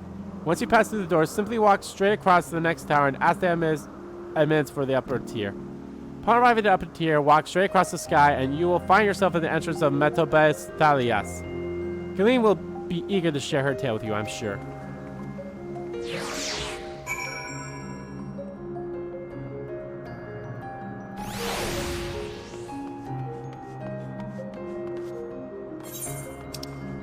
Oh boy.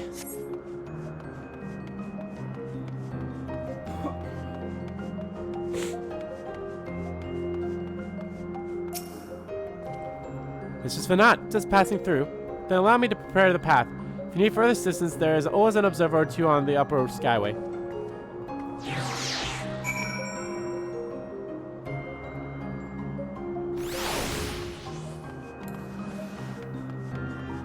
Why are we here?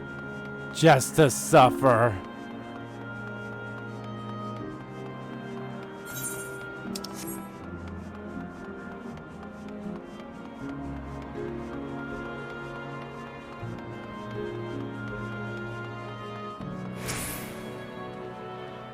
Mr. Svenat, I was not told to expect.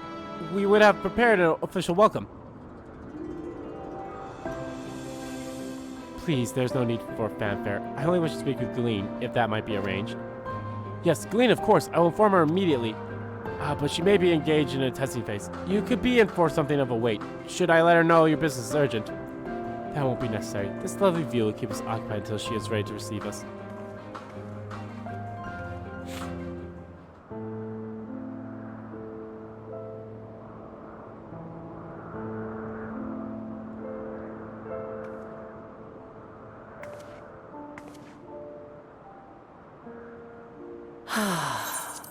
A delightful breeze and a breathtaking view.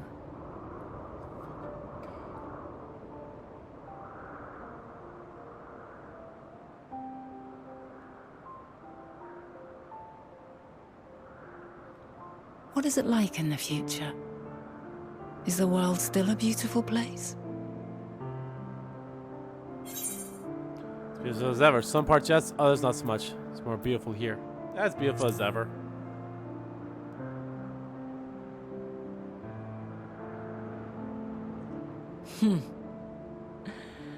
I swear I could hear the glimmer in your eyes and the adoration in your voice. While we wait, will you not tell me about your adventures?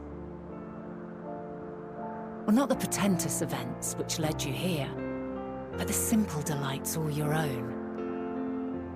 By learning about the future world, I may gain insight into future me's plans.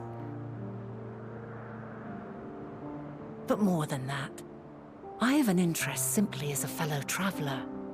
Short of going somewhere oneself, there's naught more stirring than hearing another's account.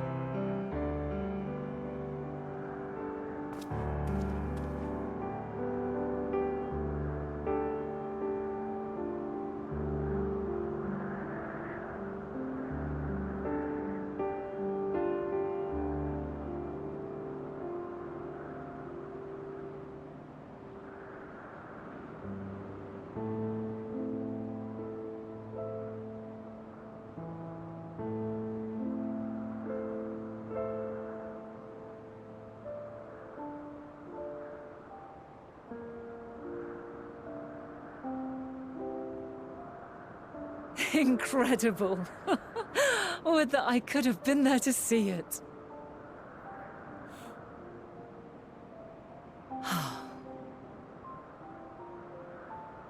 Yours is a harsh and unforgiving world.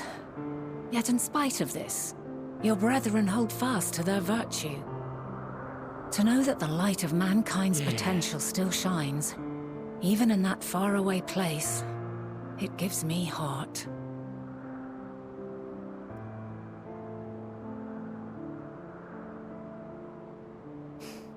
Thank you for regaling me with your tales. I will treasure every word.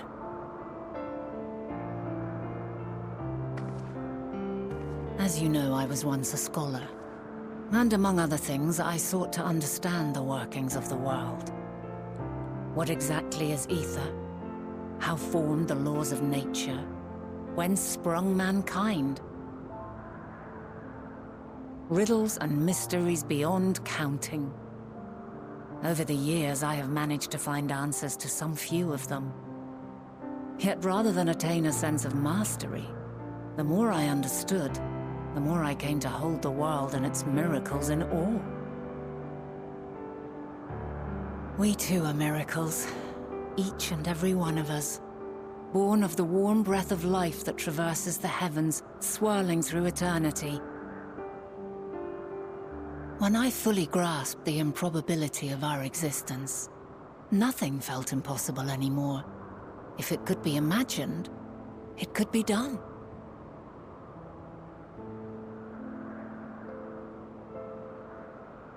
A passion swelled within me, an epiphany dispelling all preconceptions of what was natural and true.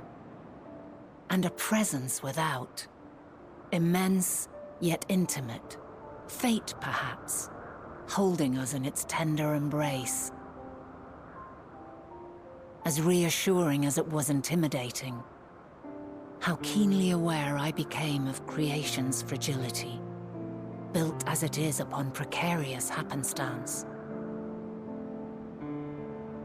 I was overcome with an irrepressible urge to know the world more intimately, to hear its voice, feel its breath.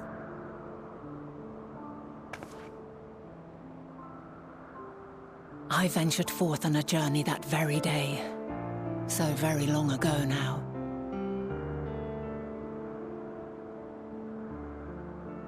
Freed from presumption and prejudice, I saw the world through a newborn's eyes. Everything fresh and new, and so beautiful. Lands that stretched on forever. Skies one could drown in. The heartbeat of nature, silent yet strong. And amidst it all a people, beacons of light and life. Laughter that warmed my heart like naught else before. They are my meaning, and my purpose, my love. And so long as they need help, I cannot return to the star. Perhaps my future self is still waiting for it. The moment she can let go and walk unto the end. Safe in the knowledge that man will find his own way.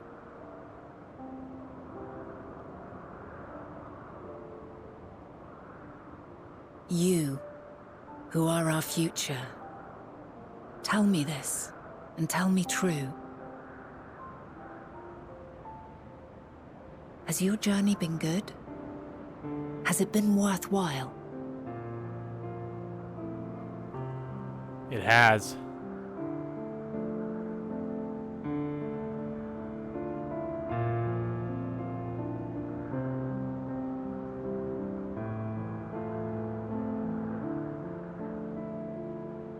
Pray forgive my lateness. My observation subject was rather irritable, and it took a while to settle it down. No need to apologize.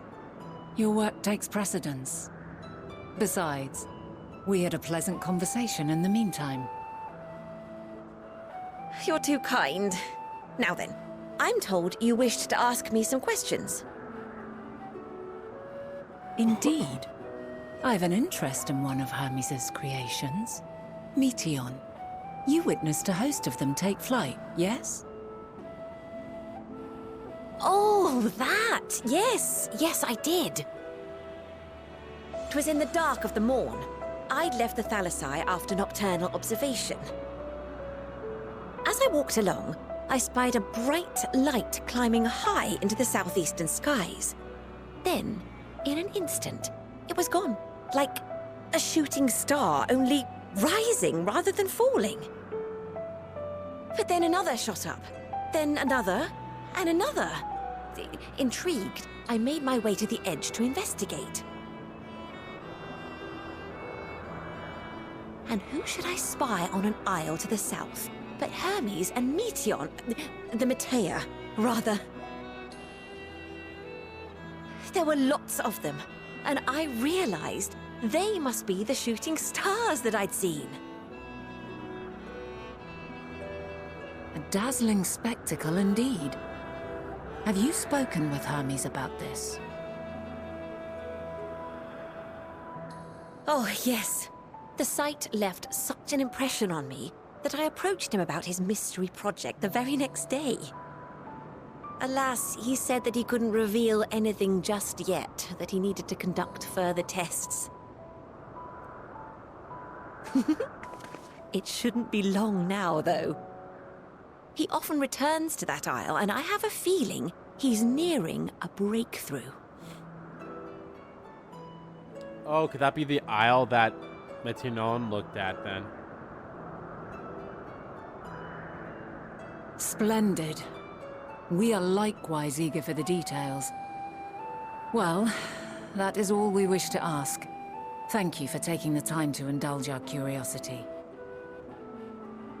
You're very welcome. It's always a pleasure to speak with other inquisitive souls. Oh, and will you be descending now? If so, I shall link the doors for you. Please.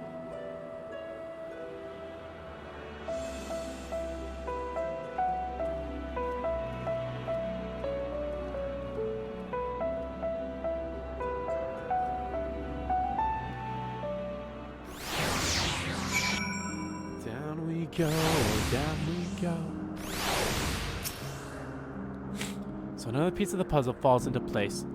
From what we've learned thus far, I think we can safely conclude that Hermes hasn't been revealing the details to his researchers and others, which suggests that either someone will appropriate his discoveries and make use of them, or that Hermes itself will have a hand in causing the final days. Since we have no reason yet to suspect the former, we should consider the latter the more likely possibility. Proceeding under the assumption our next step should be divine way, or even if, he might desire such a terrible fate of our star.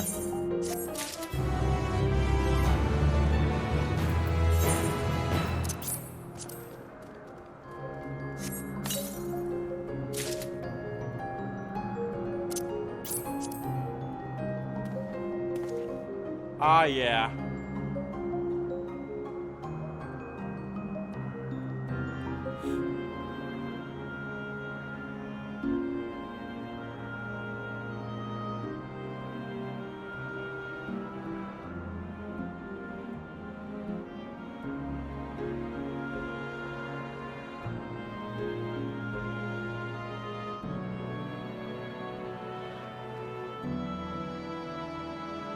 I know I said I'd probably do this next quest, but I think I have to end it off here, guys. Which isn't bad, but yeah. But anyway, guys, that is going to do it for this part of Let's Play, or not Let's Play, of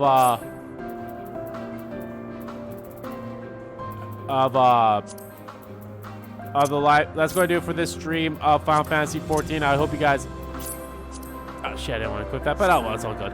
That's going to do it for this part of oh my god, of this stream of Final Fantasy 14. I apologize that, you know, I did it, that I took that break. You know, I hate that I did that. I really do hate when I do that, but it's fine, I suppose. I'll be back again. Reminder, no stream on Saturday because it's Christmas Day. I want you all to enjoy it yourselves. And I will be back on Tuesday for some more Final Fantasy 14. So yeah. Thank you guys for watching. We're pretty damn close. What? We have... I think I did like 13 quests. Because what? Worthy of his back. So yeah.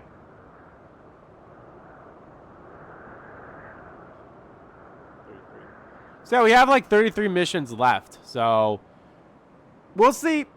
We're definitely getting very close. If I can actually maybe keep this trend up, I might be able to wrap up Fort Endwalker's main story quest on next Saturday on New Year's Day. We'll see. But anyway, thank you all for watching. I hope you guys enjoyed this. I will, like I said, and I hope you all have a happy and Merry Christmas or happy holidays, whatever you're planning on doing.